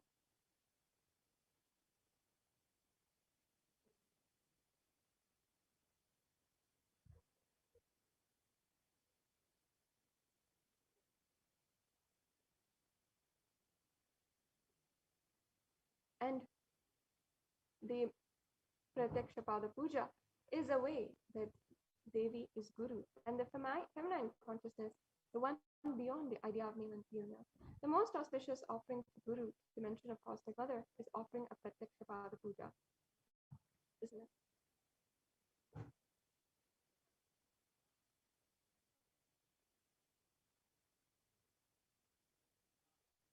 And the next offering is the Vastra Seva. This offering is the Vastram, the clothes to the Guru, the dimension of the Cosmic Mother, during the Pratyaksha Pada Puja. And it bestows one with the sweetest hat and complete protection.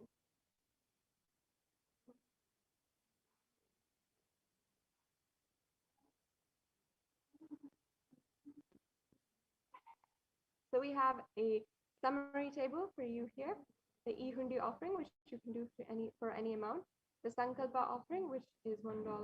The Devi Sahasranama Swarna Kasu, which you can offer, there's 3 denominations of it, $75, $151, and $251. The Mukta Anguti, which is $251, $501, and $751. The Swarna Padma Pushpa, which you can offer for either $600, $1,200, or $1,800. The Swarna Matti, which is you can offer for $751. The Mang Tika, which is you can offer for $750. And the Pratyaksha Pada Puja, which you can offer for $1,008. And the Vastra Seva, which you can offer for $1,008.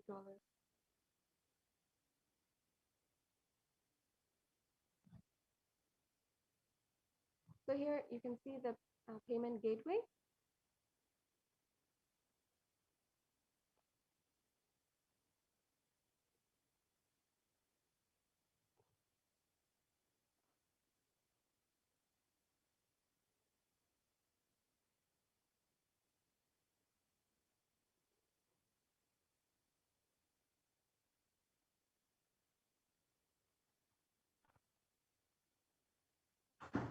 So as you can see, this is the payment gateway, and you can offer these donations to Devi Parashakti. This is the landing page. So once you go here, you'll be able to see how you can offer and go to the next slide.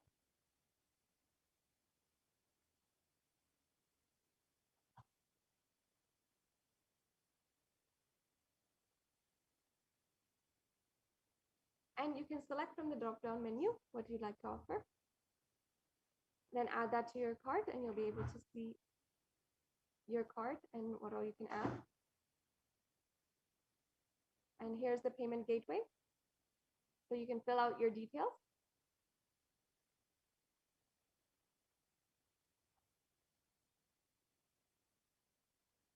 And you can also join as a member of the YouTube channel and participate in the super chat. You can go ahead and offer a donation through the super chat.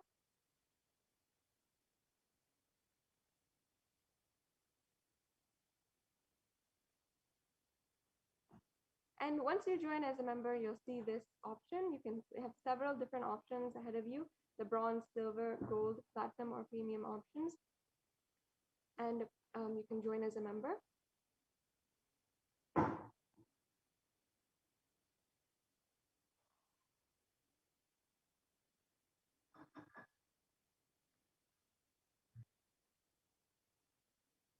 And you can add your credit card, or you can pay through PayPal or Google Pay.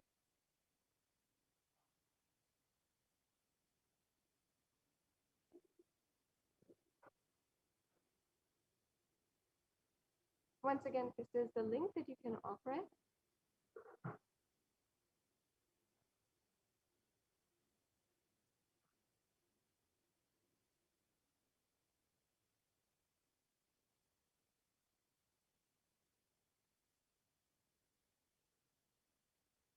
Yes.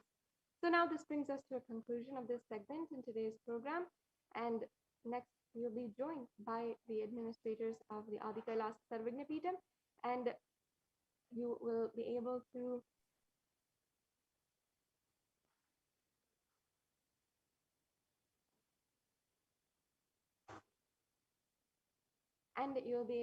see exactly how there are so many different ways that the Supreme Pontiff of Hinduism has started the COVID care centers and implemented a very effective policy for COVID care.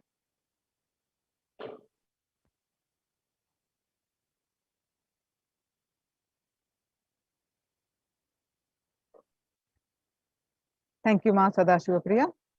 Nithyanandam, everyone. Welcome back to this segment of the multi-layer quarantine COVID care protection centers at the Kailasas de facto spiritual embassies. With the blessings of the Supreme Pontiff of Hinduism, Jagadguru Mahasannidhanam, His Divine Holiness Bhagavan Nithyananda Paramashivan's blessings. Let's start the Sadguru Vandanam. Nithyanandam Paramasugadam Kevalam Jnanamurtim Dvandvatitam Gagana Sadusham Tattvamasya Ekam Nityam Vimalamachalam Sarvadi Sakshibhutam Bhavatitam Trigunarahitam Sadgurum Tam Namami.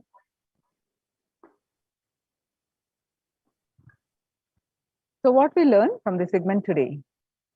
Concerning statistics on mental health and global peace across the world due to COVID-19 pandemic, what are the Supreme Pontiff of Hinduism, Jagadguru Mahasannidhanam, His Divine Holiness Bhagwan Nithyananda Paramashivam contributions for global peace, Supreme Pontiff of Hinduism, spiritual solutions for COVID-19, Kailasa's COVID care protection centers, and why temple-based ecosystems.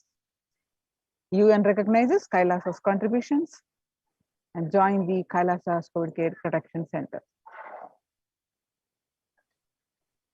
The crisis that we are under today, people around the world are trying to grapple with the grim reality that the pandemic is far from over. And the aftermath of the current calamity promises to be much more devastating. The greatest economics of the world are facing disastrous futures.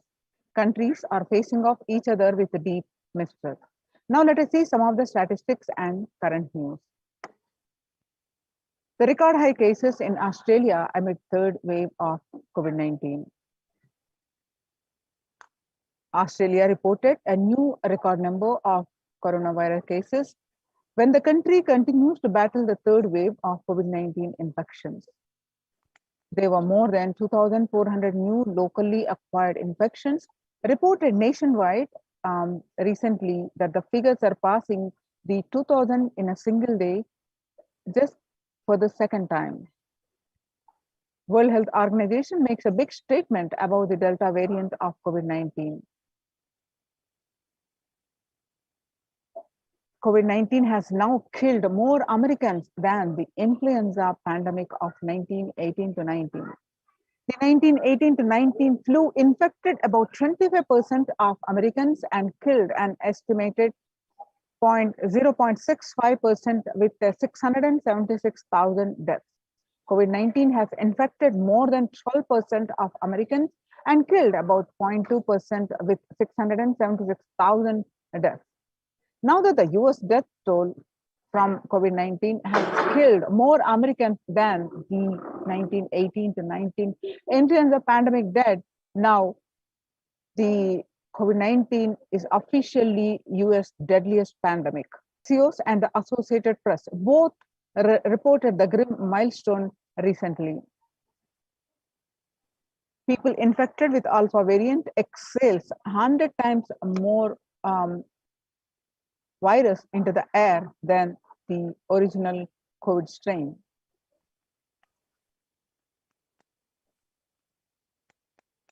Six-feet distance may not be enough to prevent viral transmission indoors. COVID-19 Delta variant is still the most concerning, says the World Health Organization experts. In US, COVID-19 pandemic is nowhere under control, says the Chief Medical Advisor, Mr. Anthony Fauci. He said, right now we are still in pandemic mode because we have 160,000 new infections a day. That's not even modestly in good control. In an interview with Axios, the US has reported 40 million cases of COVID-19 since the outbreak of the virus, with over 4 million infections adding up in the past few weeks. The increase in COVID cases comes as the US administration earlier this month announced that it is planning to provide the booster shot of the vaccine as the Delta variant has become dominant in the nation and is wreaking havoc.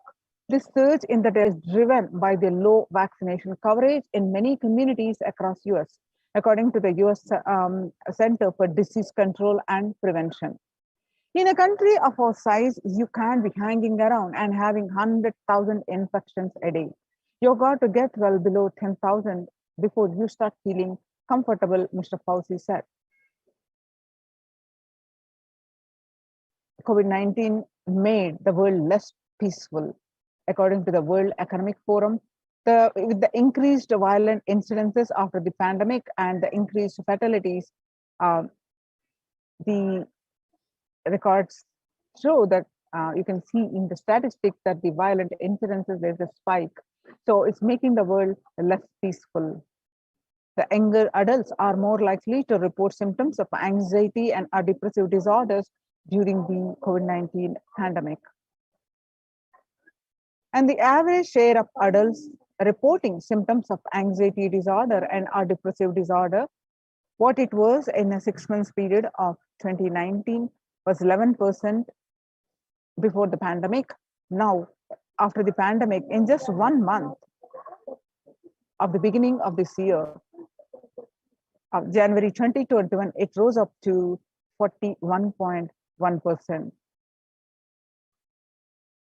And some more statistics confirming the same, that the younger adults are reporting symptoms of anxiety and depressive disorders during the COVID-19 pandemic than the older adults. Stress in America, a national mental health crisis. Nearly 8 in 10, about 78% say the coronavirus pandemic is a significant source of stress in their lives. Nearly 7 in 10, that is 67% say they have experienced increased stress over the course of the pandemic. Of the health workers who treated patients during the China's COVID-19 outbreak, 50% showed signs of depression and 45% showed signs of anxiety, according to preliminary research. Self-reported mental health among pregnant women and new mothers. Before the COVID-19 pandemic, the depression was 15%. Now, during the pandemic, the depression increased to 40.7%. And now the anxiety was 29%. Now it shoot up to, during the pandemic, it shoot up to 72%. Living under stay-at-home orders, 8 in 10 students are struggling with focus on school or work and avoiding distractions. 55% of all students do not know where to go for help for their mental health.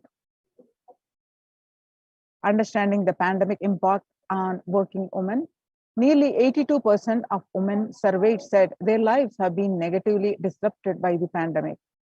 And nearly 70% of the women who have experienced these disruptions are concerned their career growth may be interrupted as a result. The World Bank Global Economic Outlook during the COVID-19 pandemic, a changed world. The pandemic is expected to plunge most Americans into recession in 2020, with per capita income contracting in the largest fraction of countries globally since 1870. International Labour Organization.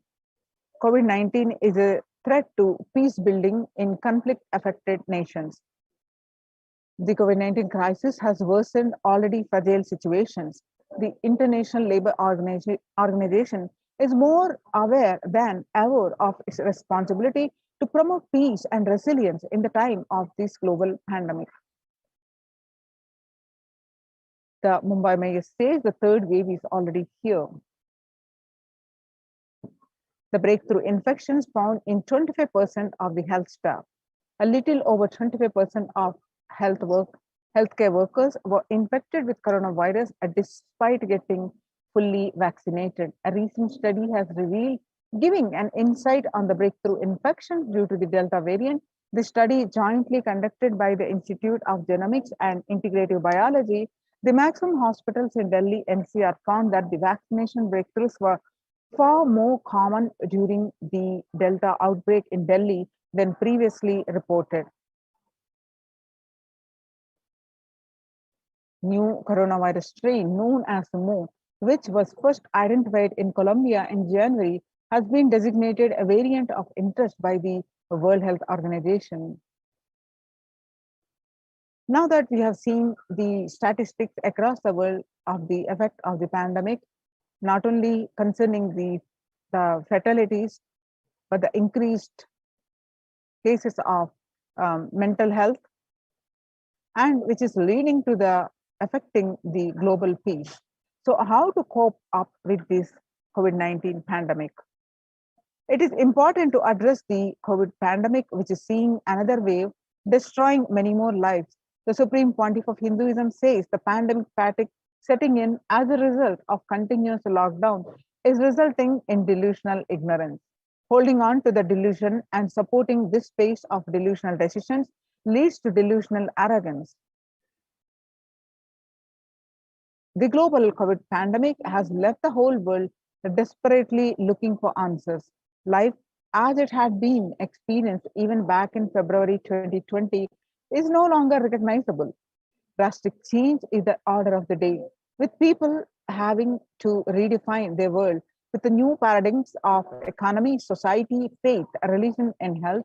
Blessed are those who have had the greatest fortune to be with the incarnation of Paramashiva, the Supreme Pontiff of Hinduism, in their life to carry them through this crisis. Join the Kailasas COVID Care Protection Center. Register now through the link below with https://kailasa care.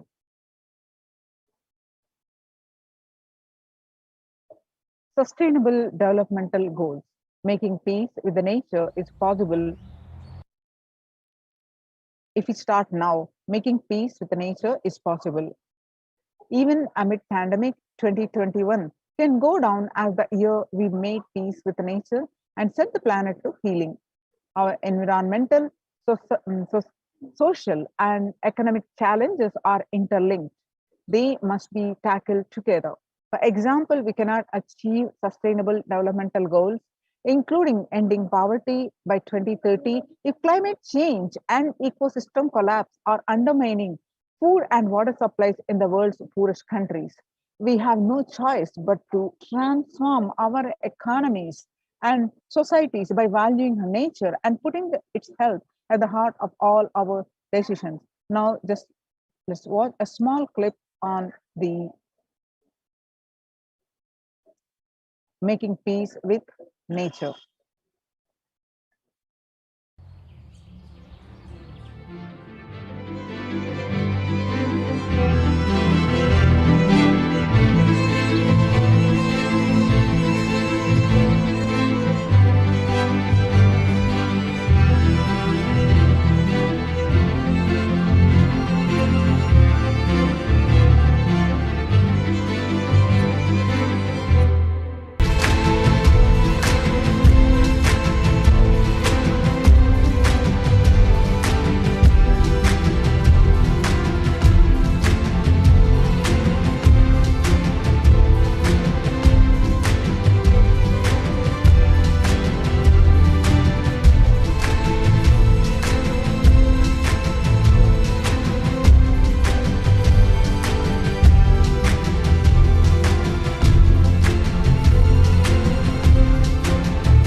The World Health Organization Health and Peace Initiative. Health and peace are interrelated. In the words of the Director General of World Health Organization, Dr. Tedros, there cannot be health without peace, and there cannot be a peace without health. If individuals and groups enjoy equitable access to health services, fulfilling their rights to physical and mental health, and health actors design neutral health intervention that promote trust and dialogue, and communities are empowered to cope with violent conflict, then health coverage is more universal. Grievances can be heard and addressed to generate trust, and health emergency concerns. Affected communities are more likely to make meaningful contributions to peace and reconciliation and to resist incitement to violence. United States Institute of Peace. Amid COVID, we need enhanced international coordination to build peace. Tackling the pandemic and building resilience in fragile states requires concerted international action at local, national, and global levels. As the humanitarian and economic toll of the COVID-19 pandemic continues to grow, so does the risk that this crisis will fuel new conflicts around the world and while stemming prospects for resolving ongoing ones. Stronger health systems and universal health coverage must be a priority. Remarks to the General Assembly special session in response to the COVID-19 pandemic.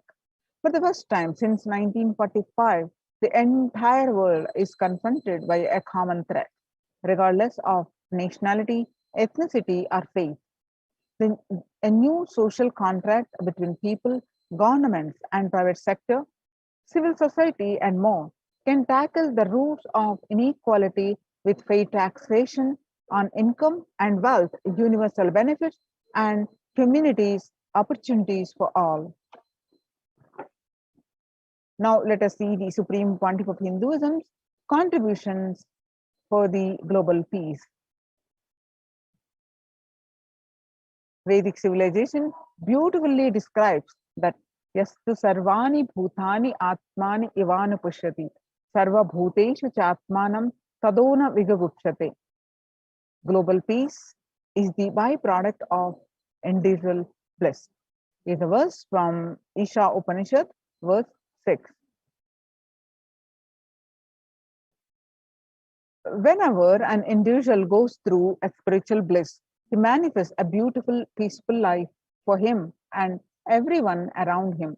If he is powerful enough, he moves the whole city and manifests peace. And he is more powerful, he moves the whole village and the whole country. If he is powerful enough, like incarnation, he moves the whole world and manifests peace for them.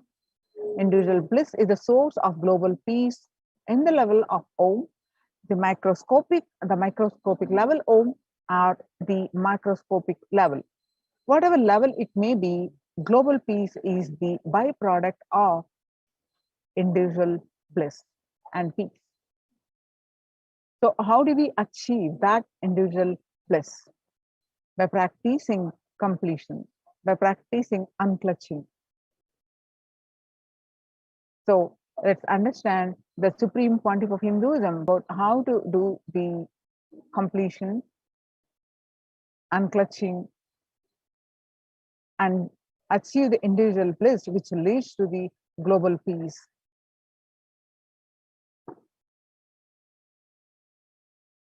Can directly impact Los Angeles, Hollywood, Toronto.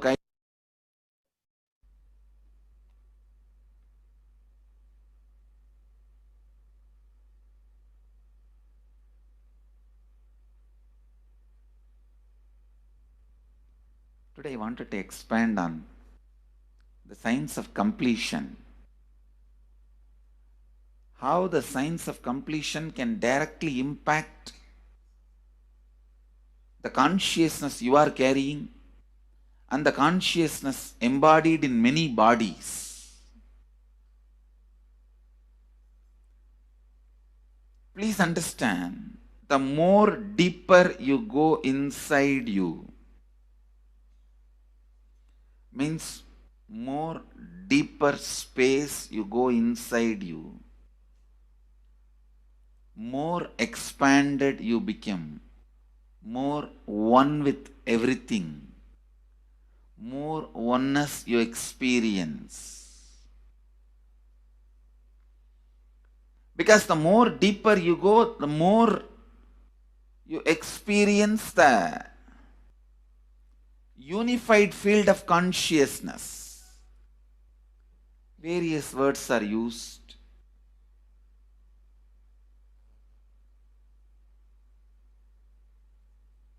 Some of the Hindu traditions uses the word Atma, Brahman.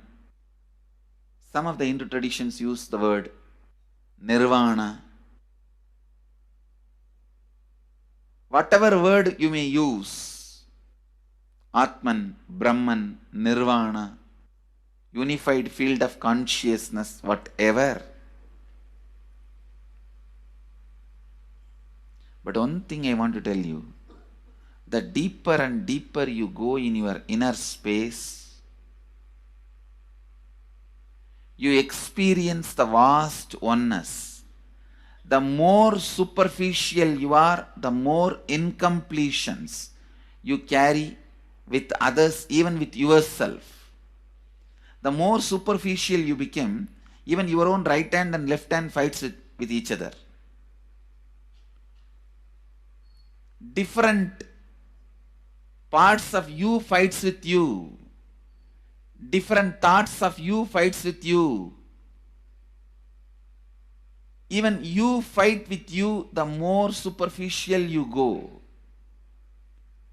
the more deeper you start traveling. First, you get integrated. The you fighting with you stops.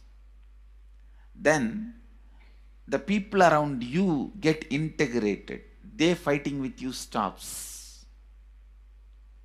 Completion with yourself, then completion with others, then comes completion with other things, not just living beings, even with inanimate beings. The completion starts happening. Even with the nature, completion starts happening. Please understand, the more deeper you travel, the more deeper you go, the more deeper you settle down, the more deeper you start living. Your cognition expands. Your cognition includes. Your cognition becomes more and more inclusive. More joy, more bliss, more knowledge, more enlightenment. Please understand.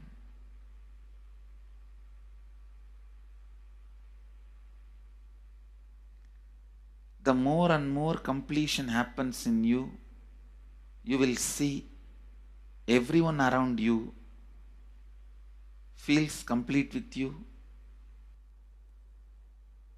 That is why I am saying, whether they have body or they are disembodied,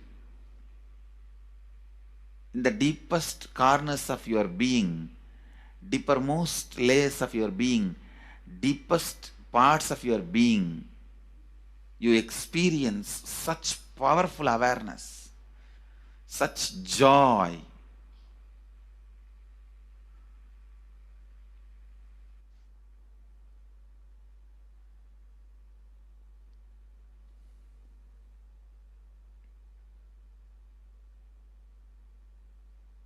Going into the deepermost corners of your being not only is a joy, it's a power.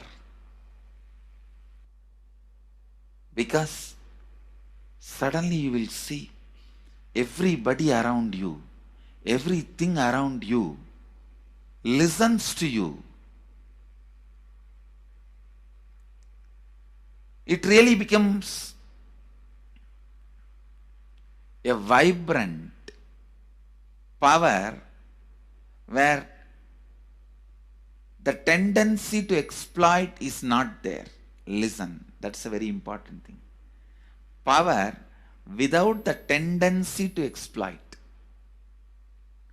Because as long as you feel the other person is separate from you, when you get the power, it will always be used for exploiting. Because the other person is separate from you, then naturally what you will feel? Let me suck all the possible energy, intelligence, time, talent, treasure. But when you feel the other person is your own extension, you will see, you will be showering so much, enriching so much. The power you have will not be exploiting, it will be enriching. I tell you, even if death comes at this moment, I can tell you very clearly, I can face the death directly and tell the death, I have enriched every human being more than what I received from anybody. I have given to every human being whom I met in my life more than what I received from them. My accounts is clear. I am ready. Come on, let's go. My accounts is clear. I don't have debt. No credit card money to be paid, loans to be paid, no debit card, no credit card. My accounts is clear. Understand, when you feel everyone is your extension, the power to you, the power you gain, see, any living is power. Powerful way. Even in that, you will become powerful. So any lifestyle you choose, you will get power in that field. Whether it is exploiting or enriching, murdering or raping or go on serving. Whatever lifestyle you choose, living is power. When you go into the deepermost core of your being and start living based on completion, I tell you,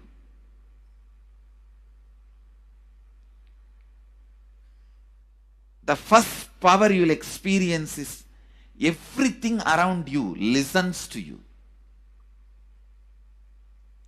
That power will simply make you enrich everyone. The best power you can have through living is power of enriching. Whatever you do, as I said, whether you live the life of enriching or exploiting, you will become powerful. I tell you, the power of exploiting brings more and more conflict within and without. And those conflicts naturally bring suffering. And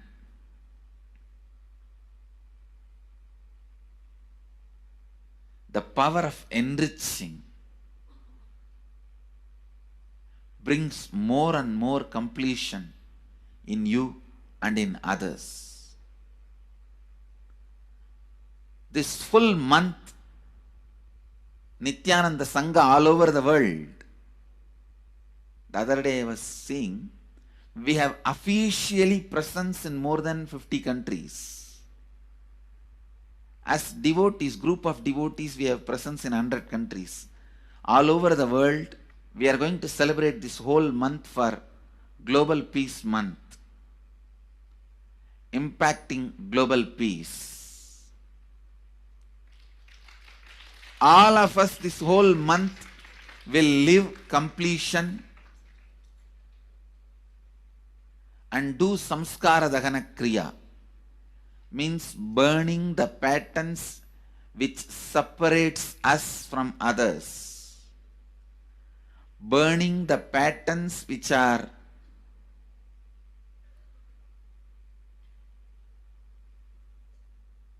constantly keeping us in a superficial level. All over the world, we will be doing Samskara Dahana Kriya, burning our patterns and leading us to more and more completion.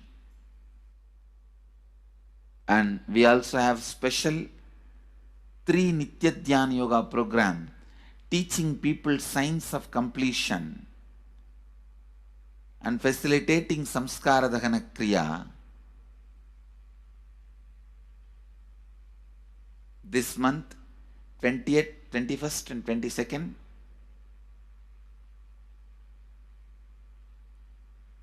this whole month, all over the world, all our temples, ashrams, centers, yoga centers, schools, colleges, universities should do Samskara Dahana Kriya, should do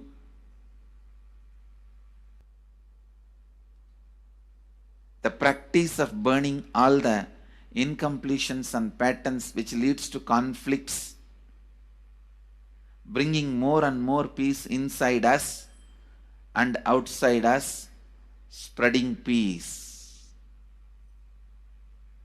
This whole month, let's impact global peace. Let us really contribute to the global peace, not just talking about it. Let's do it. Let's do it. Not just talking about it. Let's do it.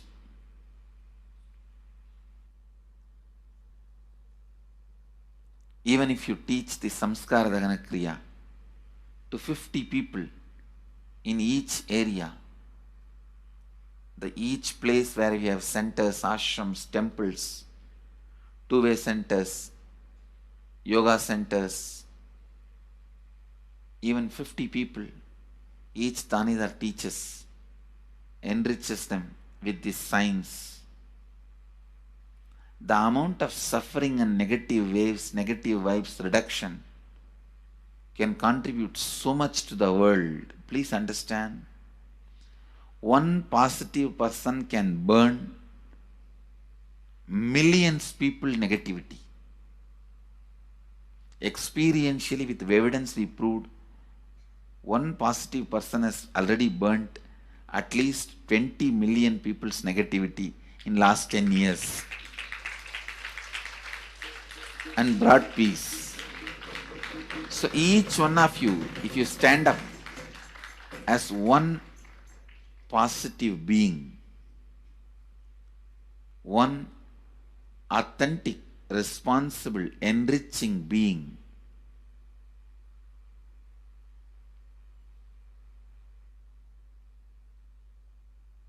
I tell you,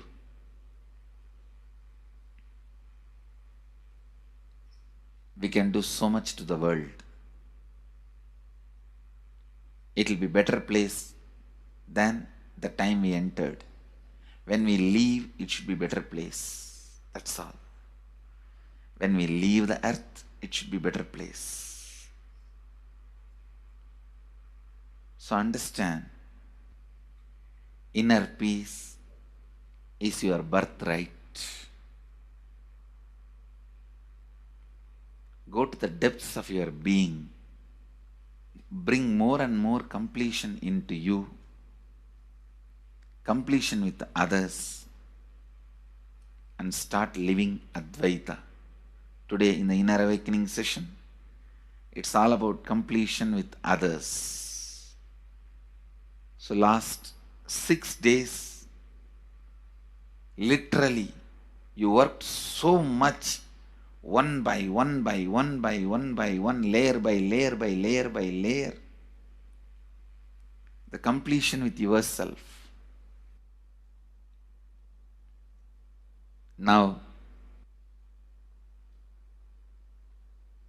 Now comes completion with others. Today, we are starting the science of completion with others.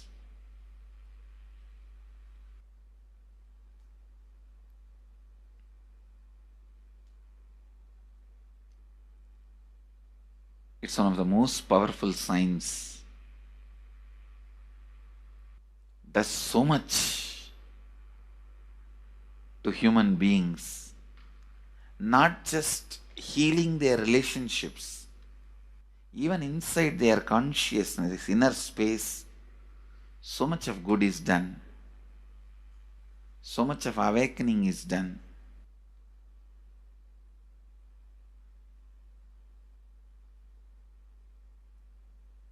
See, when you are with others, the kind of strength you feel is the power of Advaita, strength of Advaita.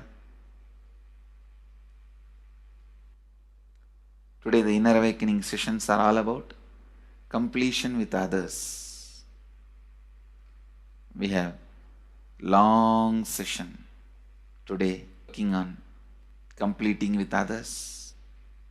So with this, because today we have a long session with inner awakening, we are also lagging behind the syllabus. Actually, it is a good news, it's not a bad news, because participants are so sincere. They are going through the whole process so intensely, sincerely. Because of that, we are little delayed, but today I am going to catch up. Today I am going to spend more time and catch up with them, with the syllabus. So,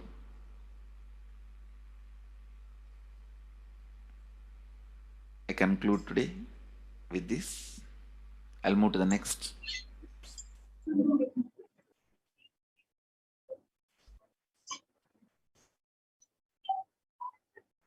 Now let us listen from the Supreme Pontiff of Hinduism that the self-transformation is the secret to achieve global peace.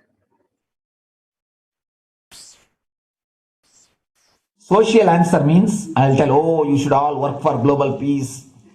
You should all work for turning the world. You should work for revolution. You should work for all these, that things. You should vote only the party which says that it will stop the war and all these things. This is the social answer. Nonsense.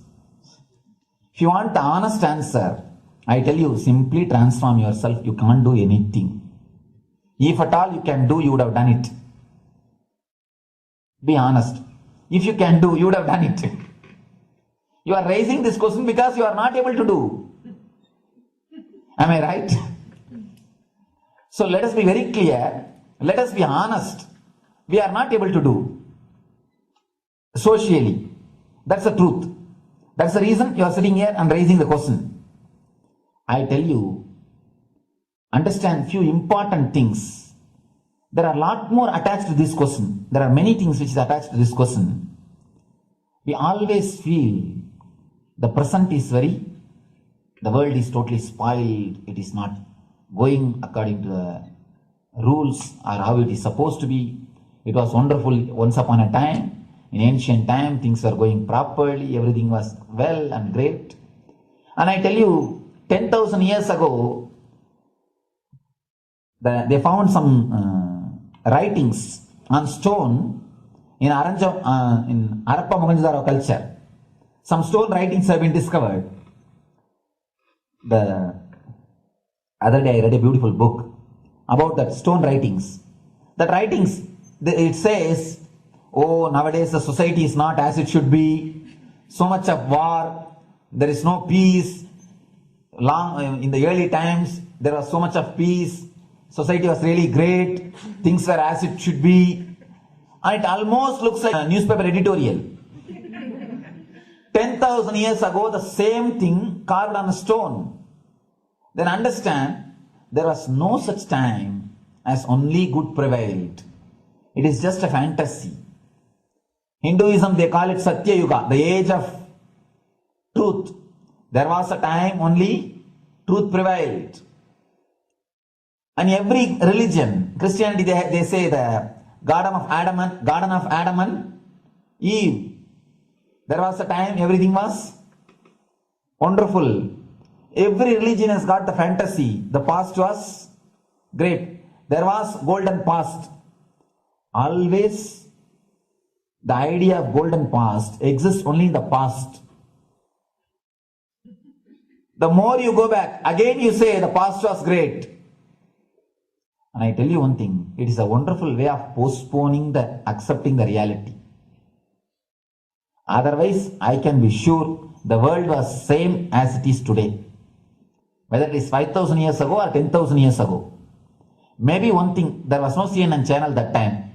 So the news did not reach you so quickly. That's all. The news did not reach you so quickly. That may be the only difference. But otherwise, I can be sure the good and the bad was equal. Good and the bad was equal. The same amount of wars were there. All the other things were there. You read the Puranas, the mythological stories of India, you see enough of things. Enough of dirty things. I think sometimes I find a little more. And if you read completely the Puranas or the Hindu scriptures, there are a lot of things much worse than modern day.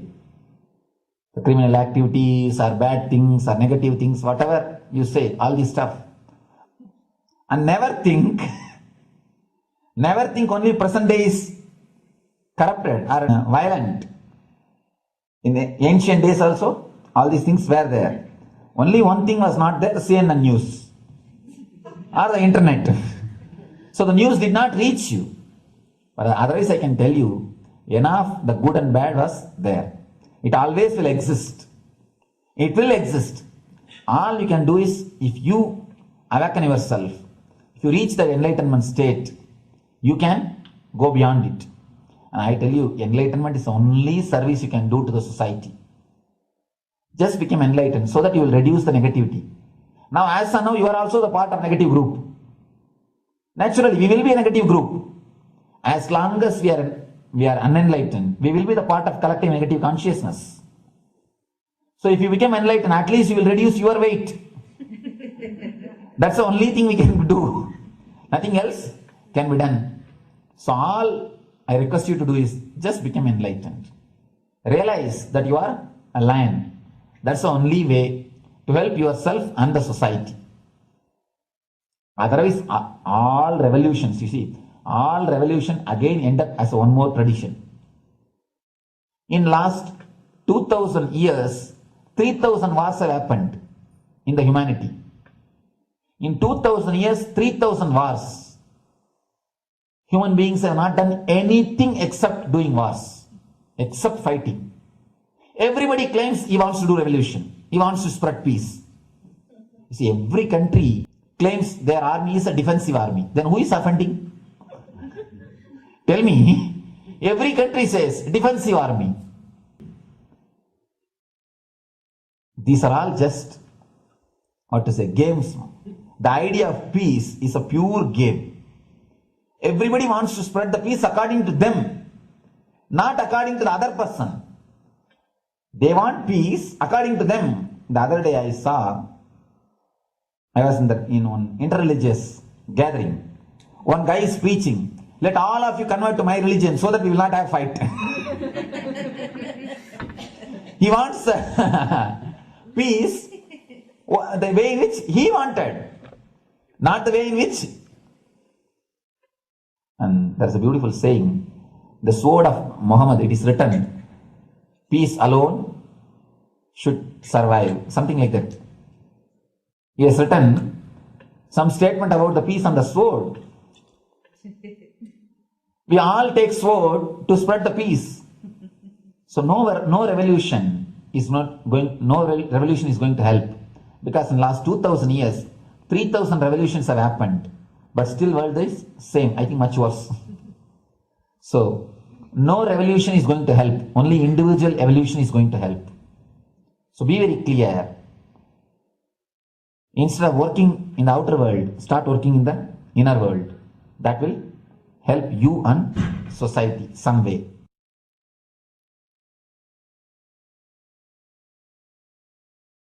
So listen carefully. The space of Shanti,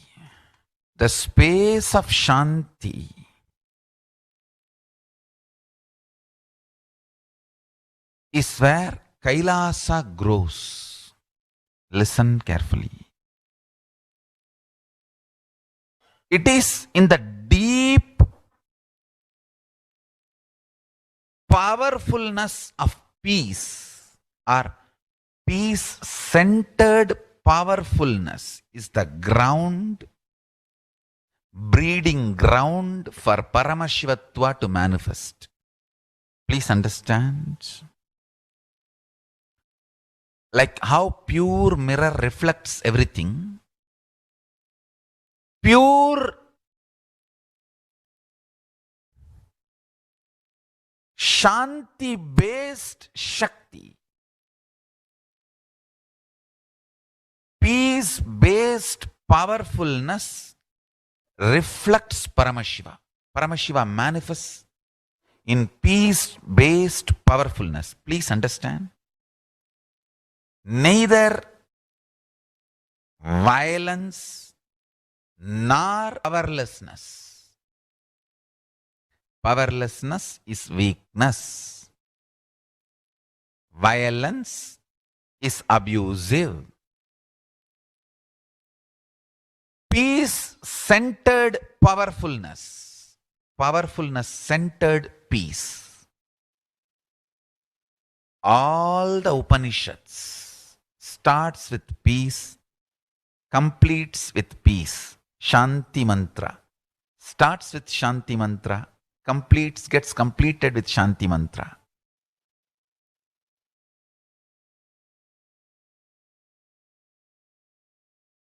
Peace-based powerfulness is a fundamental requirement for Paramashivatva to manifest. That is why people who don't want us to manifest Paramashivatva or power manifestation do not want to allow the peace in our life, or do not want peace in our campus. Understand?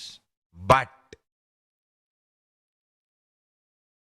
only if you are peaceful, which cannot be shaken even by the demons and devils and rakshasas, we can be in eternal peace. So, remember this very clearly.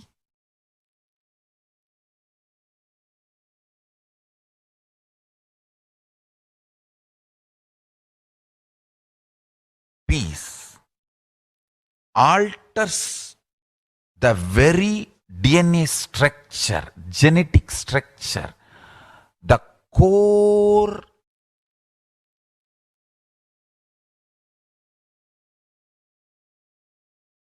Anu Mahat structure. Understand? Anoraniyan Mahato Mahiyan. The consciousness in you is atom inside the atom, Mahat, more than Mahat. That Anoraniyan Mahato Mahiyan. That consciousness starts growing in you with more and more peace-based powerfulness developing in you. Nothing can be compared to unclutching. Spend more and more time, energy in unclutching. It will never be wasted. Time spent on unclutching is the most productive time for you in your life, because unclutching completely makes you altogether a different material. Understand? It makes your very biomemory, muscle memory, core structure, molecular structure, genetic structure, DNA structure, everything, all energy flow circuits, 7 energy flows, 1, the pure conscious explosion. So totally 8 energy flow circuits exist in you. All the 8 explodes when you unclutch. Understand? unclutching is the space of Sri Kailasa.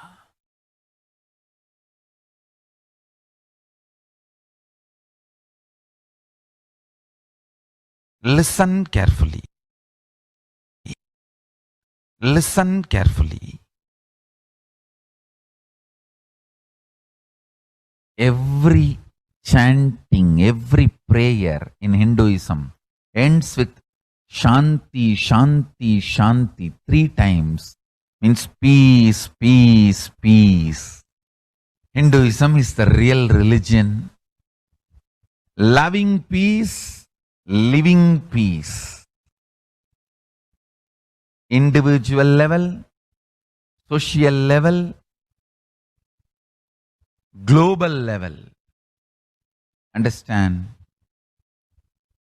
Hinduism lasts all its 56 nations, 200 states, 10,000 kingdoms, samsthanas, is not a loss to Hinduism, it is a loss to planet Earth, human beings.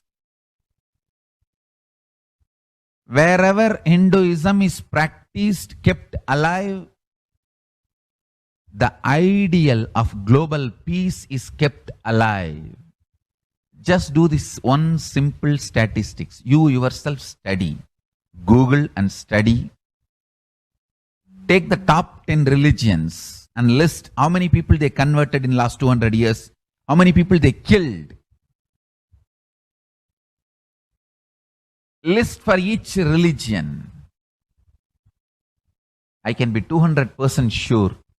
You yourself will realize Hinduism is the most peace-loving and peace-living religion. Neither conversion nor terrorism. Neither conversion nor terrorism. Being the supreme pontiff of the most peace-loving, peace-living religion, I give you all my blessings on this International Peace Day. Understand? It is we Hindus need to keep the global peace as a living possibility, and we need to make this global peace as reality. Just talking about global peace will not work. Working for global peace only is the responsibility of the real living Hindu. Anyone who wants to claim themselves as a Hindu or practicing Hindu should work for global peace. Global peace is our responsibility.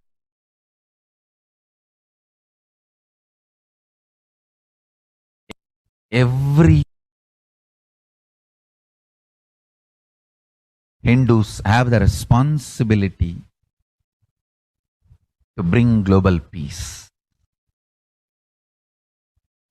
So you can also throw a challenge. See, if you are making a Hindu micronation, you can throw this challenge to each one, your friends, family, 10 people. Let them participate in the challenge and then let them send the challenge to others. So I welcome all the living and practicing Hindus to become founding fathers of Kailasa micronation in your countries. You can also make a challenge, like how they made ice bucket challenge and all that. We can make a challenge. You form Hindu micronation and claim, I am the founding father of the Hindu micronation Kailasa. And then you can invite your family, friends for a challenge. 11 people. You form and you challenge 11 people and they also form and they spread. So let us start spreading this project is my message on this International Day of Peace. Let us start working for global peace instead of just talking. What the work we do will talk for us, the talk we do will not work for us. This is the message. The work we do will talk for us, the talk we do will not work for us. Global peace is the responsibility of Hindus. We living, practicing Hindus, not only we should achieve the individual yoga meditation, we should also create an ecosystem where the global peace starts. This Kailasa Hindu micronation is the enlightenment ecosystem. I request every living, practicing Hindu to manifest, do it. So the global peace can manifest from these Kailasa Hindu micronations all over the world. Hindus have the Now, let's understand the Supreme Pontiff of Hinduism contributions for global peace and super consciousness breakthrough. The sovereign order of Kailasa, led by the Supreme Pontiff of Hinduism and Nithyananda order of monks, nuns, and Hindu diaspora are working for global peace and to give a super consciousness breakthrough to humanity. It is the Supreme Pontiff of Hinduism's mission to revive a conscious world where the global issues at the climate, economic, social, health, and humanitarian levels cease to exist from their very root, turning the problems of poverty, hunger, violence, discrimination into powerful living through the experience of oneness.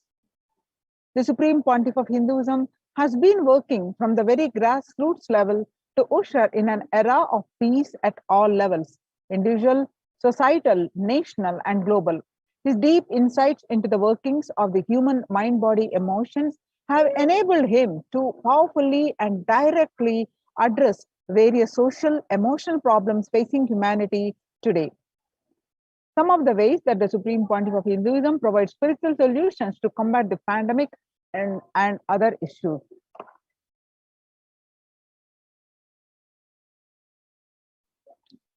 Through the Paramashivoham program, the bringing super consciousness breakthrough to the whole humanity.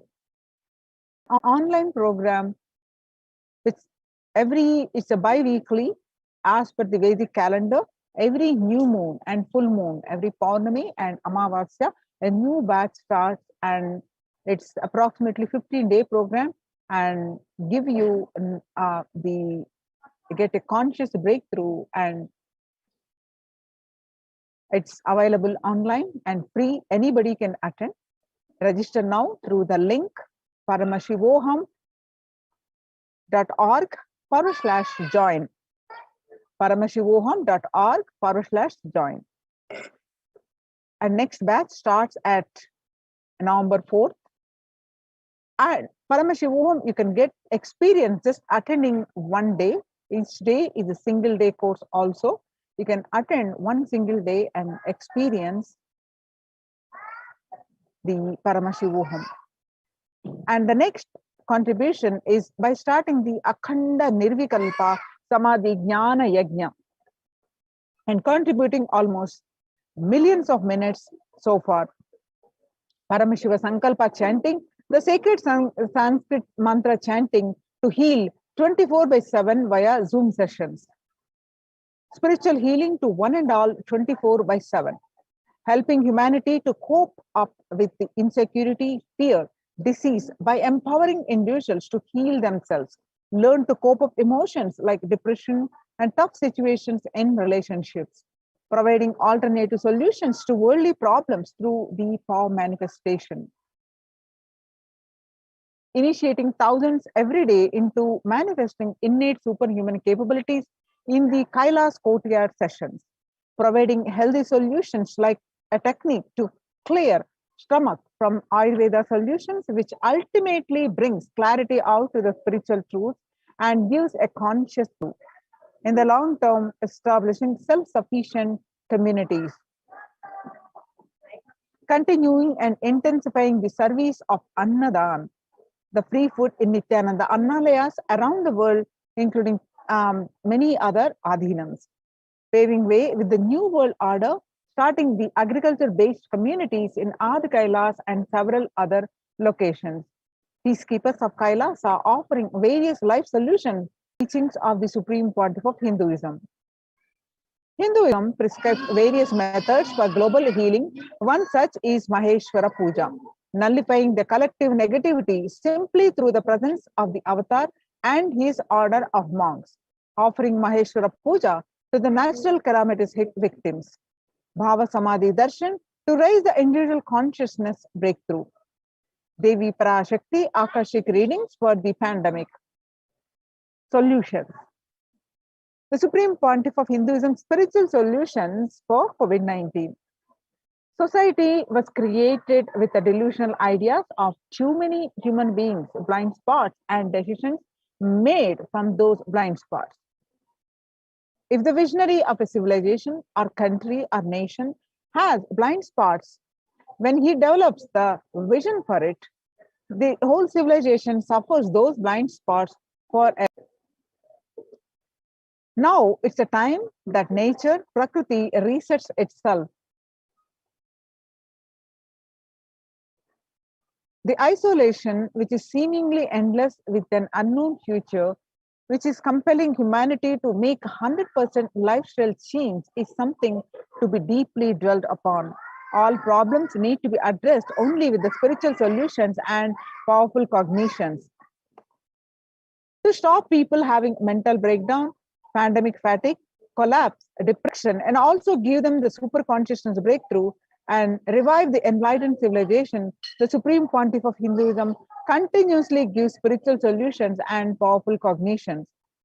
Some of the spiritual solutions and powerful cognitions are unclutching, practicing completion, practicing oneness, practicing Ajapa Japa of Mahavakya, Om Nithyananda Paramashivoham, consciously building deep feeling connection, yoga, puja, vegetarian diet, and nirahara samyama.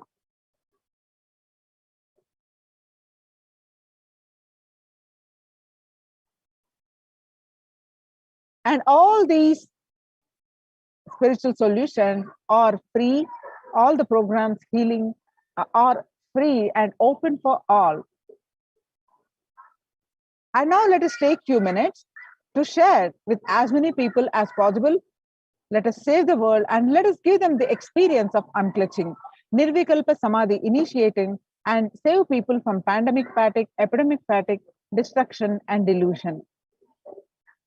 To help people to have a super consciousness breakthrough and sail through this pralaya. People from 50 countries continuously radiate the space of Paramashiva by practicing this unclutching meditation 24/7 a day, 7 days a week, started from 13th May Indian Standard Time. At any given point of time, they are 4 to 8 zones actively unclutching around the world. Join this movement at http://kailasa.tv/minutes 4 peace, minutes for peace. The life solutions based on the ancient Hindu tradition, the meditation and yoga techniques from the scriptures, the cognitions rooted in the highest truth, the lifestyle based on living and radiating the higher values of life and powerful way of living and realizing one's ultimate potential form the foundation of the Supreme Pontiff of Hinduism's teachings, which by their inherent nature provide the foundation for peace on planet Earth. The life solutions based on the ancient Hindu tradition, the meditation and yoga techniques from the scriptures, the cognitions rooted in the highest truth, the lifestyle based on living and radiating the higher values of life and powerful way of living and realizing one's ultimate potential form the foundation of the Supreme Pontiff of Hinduism's teachings, which by their inherent nature provide the foundation of the peace on planet Earth. The Supreme Pontiff of Hinduism has launched the Minute for Peace initiative, which aimed at the crime globally by conducting the mass meditations around the world in parallel. In 2014, just after 2 years of launching the program, it crossed over 1 billion minutes of meditation. The scientific studies have shown a reduced crime rate after participation in the meditation and completion techniques. In 1976, it was found that when 1% of community practiced meditation and pujas, the crime rate was reduced by 16% on an average. The current tally on the Minutes for Peace website is more than 4.3 billion cumulative minutes of meditation logged, including all the events, programs, festivals, where people have gathered in large numbers and participated in meditations and rituals. The total count comes out to be a staggering 409 billion minutes for peace so far. About 5,000 devotees gathered and participated in a 48-day meditation program called Shuddhatvaitam. The Supreme Pontiff of Hinduism has hosted Kumbh Mela United States in Los Angeles since 2007. Nithyananda Sangha is entrusted as the only organization to host Kumbh Mela outside India by the Akhila Bharatiya Akhada Parishad. In September 2006, the Supreme Pontiff of Hinduism has organized the first conference for the world peace to honor the memory of those who lost their lives saving others on September 11, 2001 at Irvine, California. The second conference for peace was held in Los Angeles in 2007 in collaboration with Vedanta Society, BAPS, ISKCON, Siddha Yoga, and other organizations. The Kumbh Mela festival spread fast to other countries, including Australia, Canada, etc. In 2009, the Supreme Pontiff of Hinduism organized a month-long peace walk covering 1,000 kilometers and 1,000 villages to bring together in harmony from all walks of life to promote feeling connection and oneness among people. During the walk, health camps were conducted in villages along its path. The Supreme Pontiff of Hinduism has conducted the large-scale collective meditations on September 20th, International Peace Day, to raise the collective consciousness. One of the greatest contributions that the Supreme Pontiff of Hinduism is doing is initiating thousands into sannyas. Sannyas is our social responsibility. Let us save Hinduism and humanity. The Supreme Pontiff of Hinduism has revitalized the monastic tradition of sannyas by initiating hundreds of people into the all-renouncing monks, contribute the best things for human civilization, living their life with the cognition that life is for others. These monks and nuns act as the harbingers of peace and empowerment for human society distraught with violence, depression, and other forms of life negativity. Supreme Pontiff of Hinduism has revived the ancient practice of embarking on pilgrimages, that is spiritual journeys, taking spiritual aspirants to high energy sacred spots such as the Himalayas, Kailas, Varanasi, and Angkor Wat, and various powerful temples of India. Even though prevalent in India, this practice is rapidly losing its original context, turning into a recreational family vacation. Reviving the original spiritual context, the Supreme Pontiff of Hinduism has made it possible for modern day human beings to benefit from the spiritual energy that is present at these centers and accelerate their journey of spiritual evolution. Hence, ensuring individual and collective peace as a natural consequence. Food systems hold key to ending the world hunger. Effects of the COVID-19 pandemic, the UN has noted a dramatic increase in the world hunger. According to the state of food security and nutrition in the world, 1/10 of global population, as many as 811 million people, were undernourished in 2020, an increase of 118 million from 2019. According to the EAT, Lancet diets with diversity of plant-based foods, low amounts of animal source food, unsaturated rather than saturated fats, or limited amounts of refined sugars, refined grains, highly processed food, and added sugars could prevent between 19 and 24% of all adult deaths each year.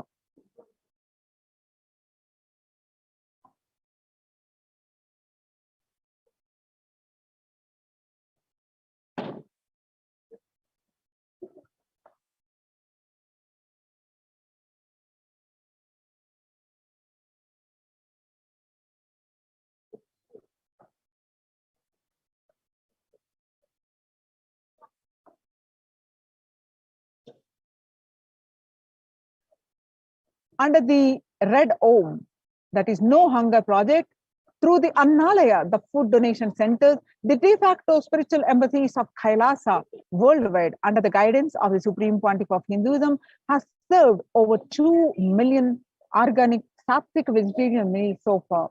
Giving free food to all the citizens is the economic policy of Kailasa, deriving the difference from Vedas and Agamas. Recently, under the humanitarian initiative launched by the Supreme Pontiff of Hinduism, is opening the Kailasas COVID care centers in India, where the monastic campuses have been turned into a multi-layer quarantine facility to safeguard the inmates against any possible point of contact with the outer world. The Supreme Pontiff of Hinduism has opened this service free to all people, regardless of their age, gender, caste, creed, ethnicity, color, or socio-economic status.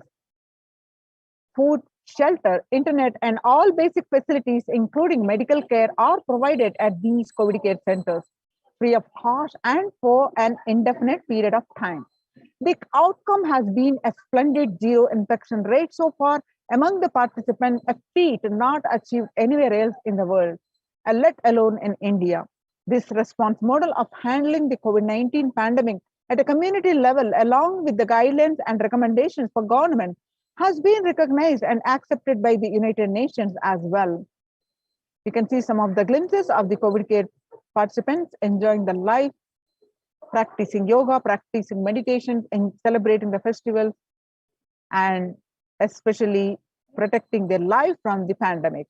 So join the COVID care protection centers. Register now through the link below, https://kailasa.org/kailasa care.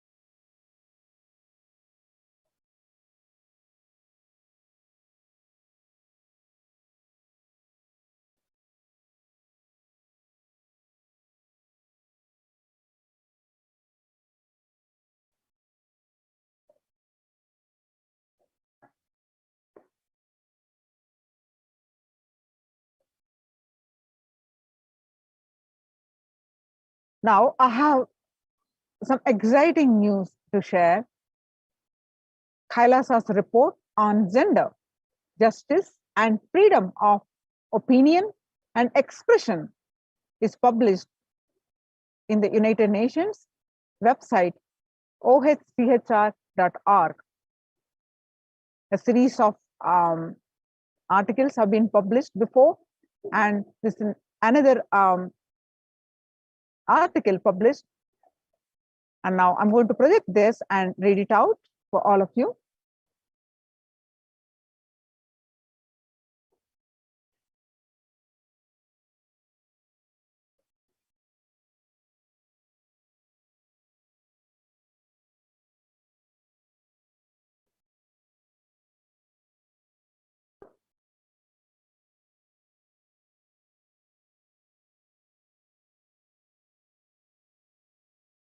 Report on gender justice and freedom of opinion and expression, published on 30th of July 2021. special reporters on the promotion and protection of freedom of opinion and expression.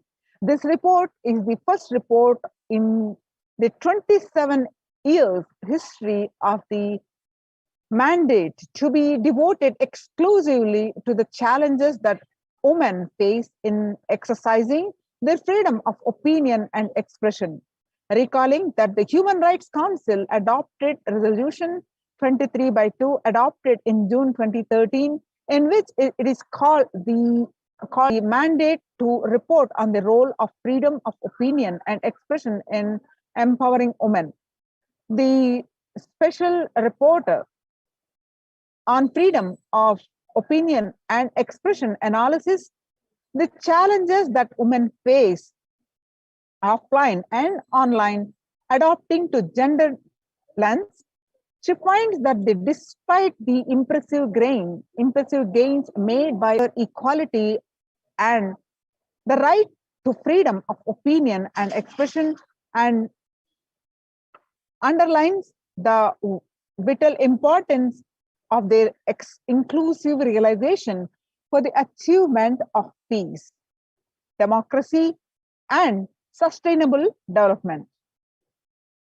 The special reporter makes specific recommendations to stress the international community and companies to create enabling environment and safe digital space for women's equal enjoyment of freedom of opinion and expression.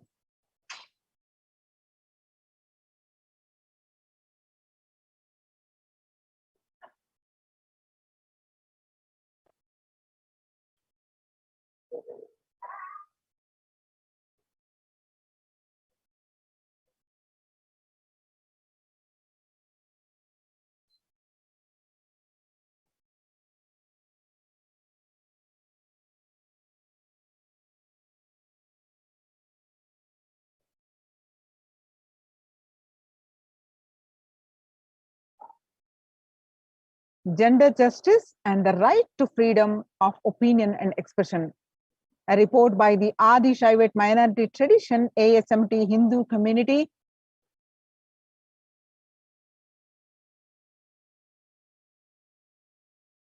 and you can see the full article here which got published.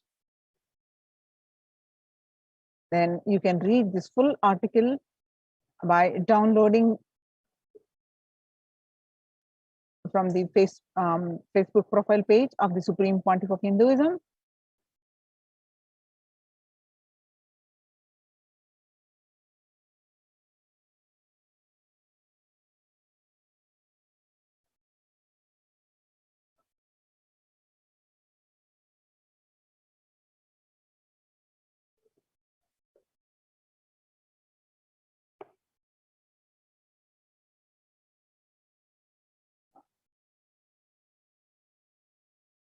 With this, we're going to move on to the next part of our segment. After a very short break.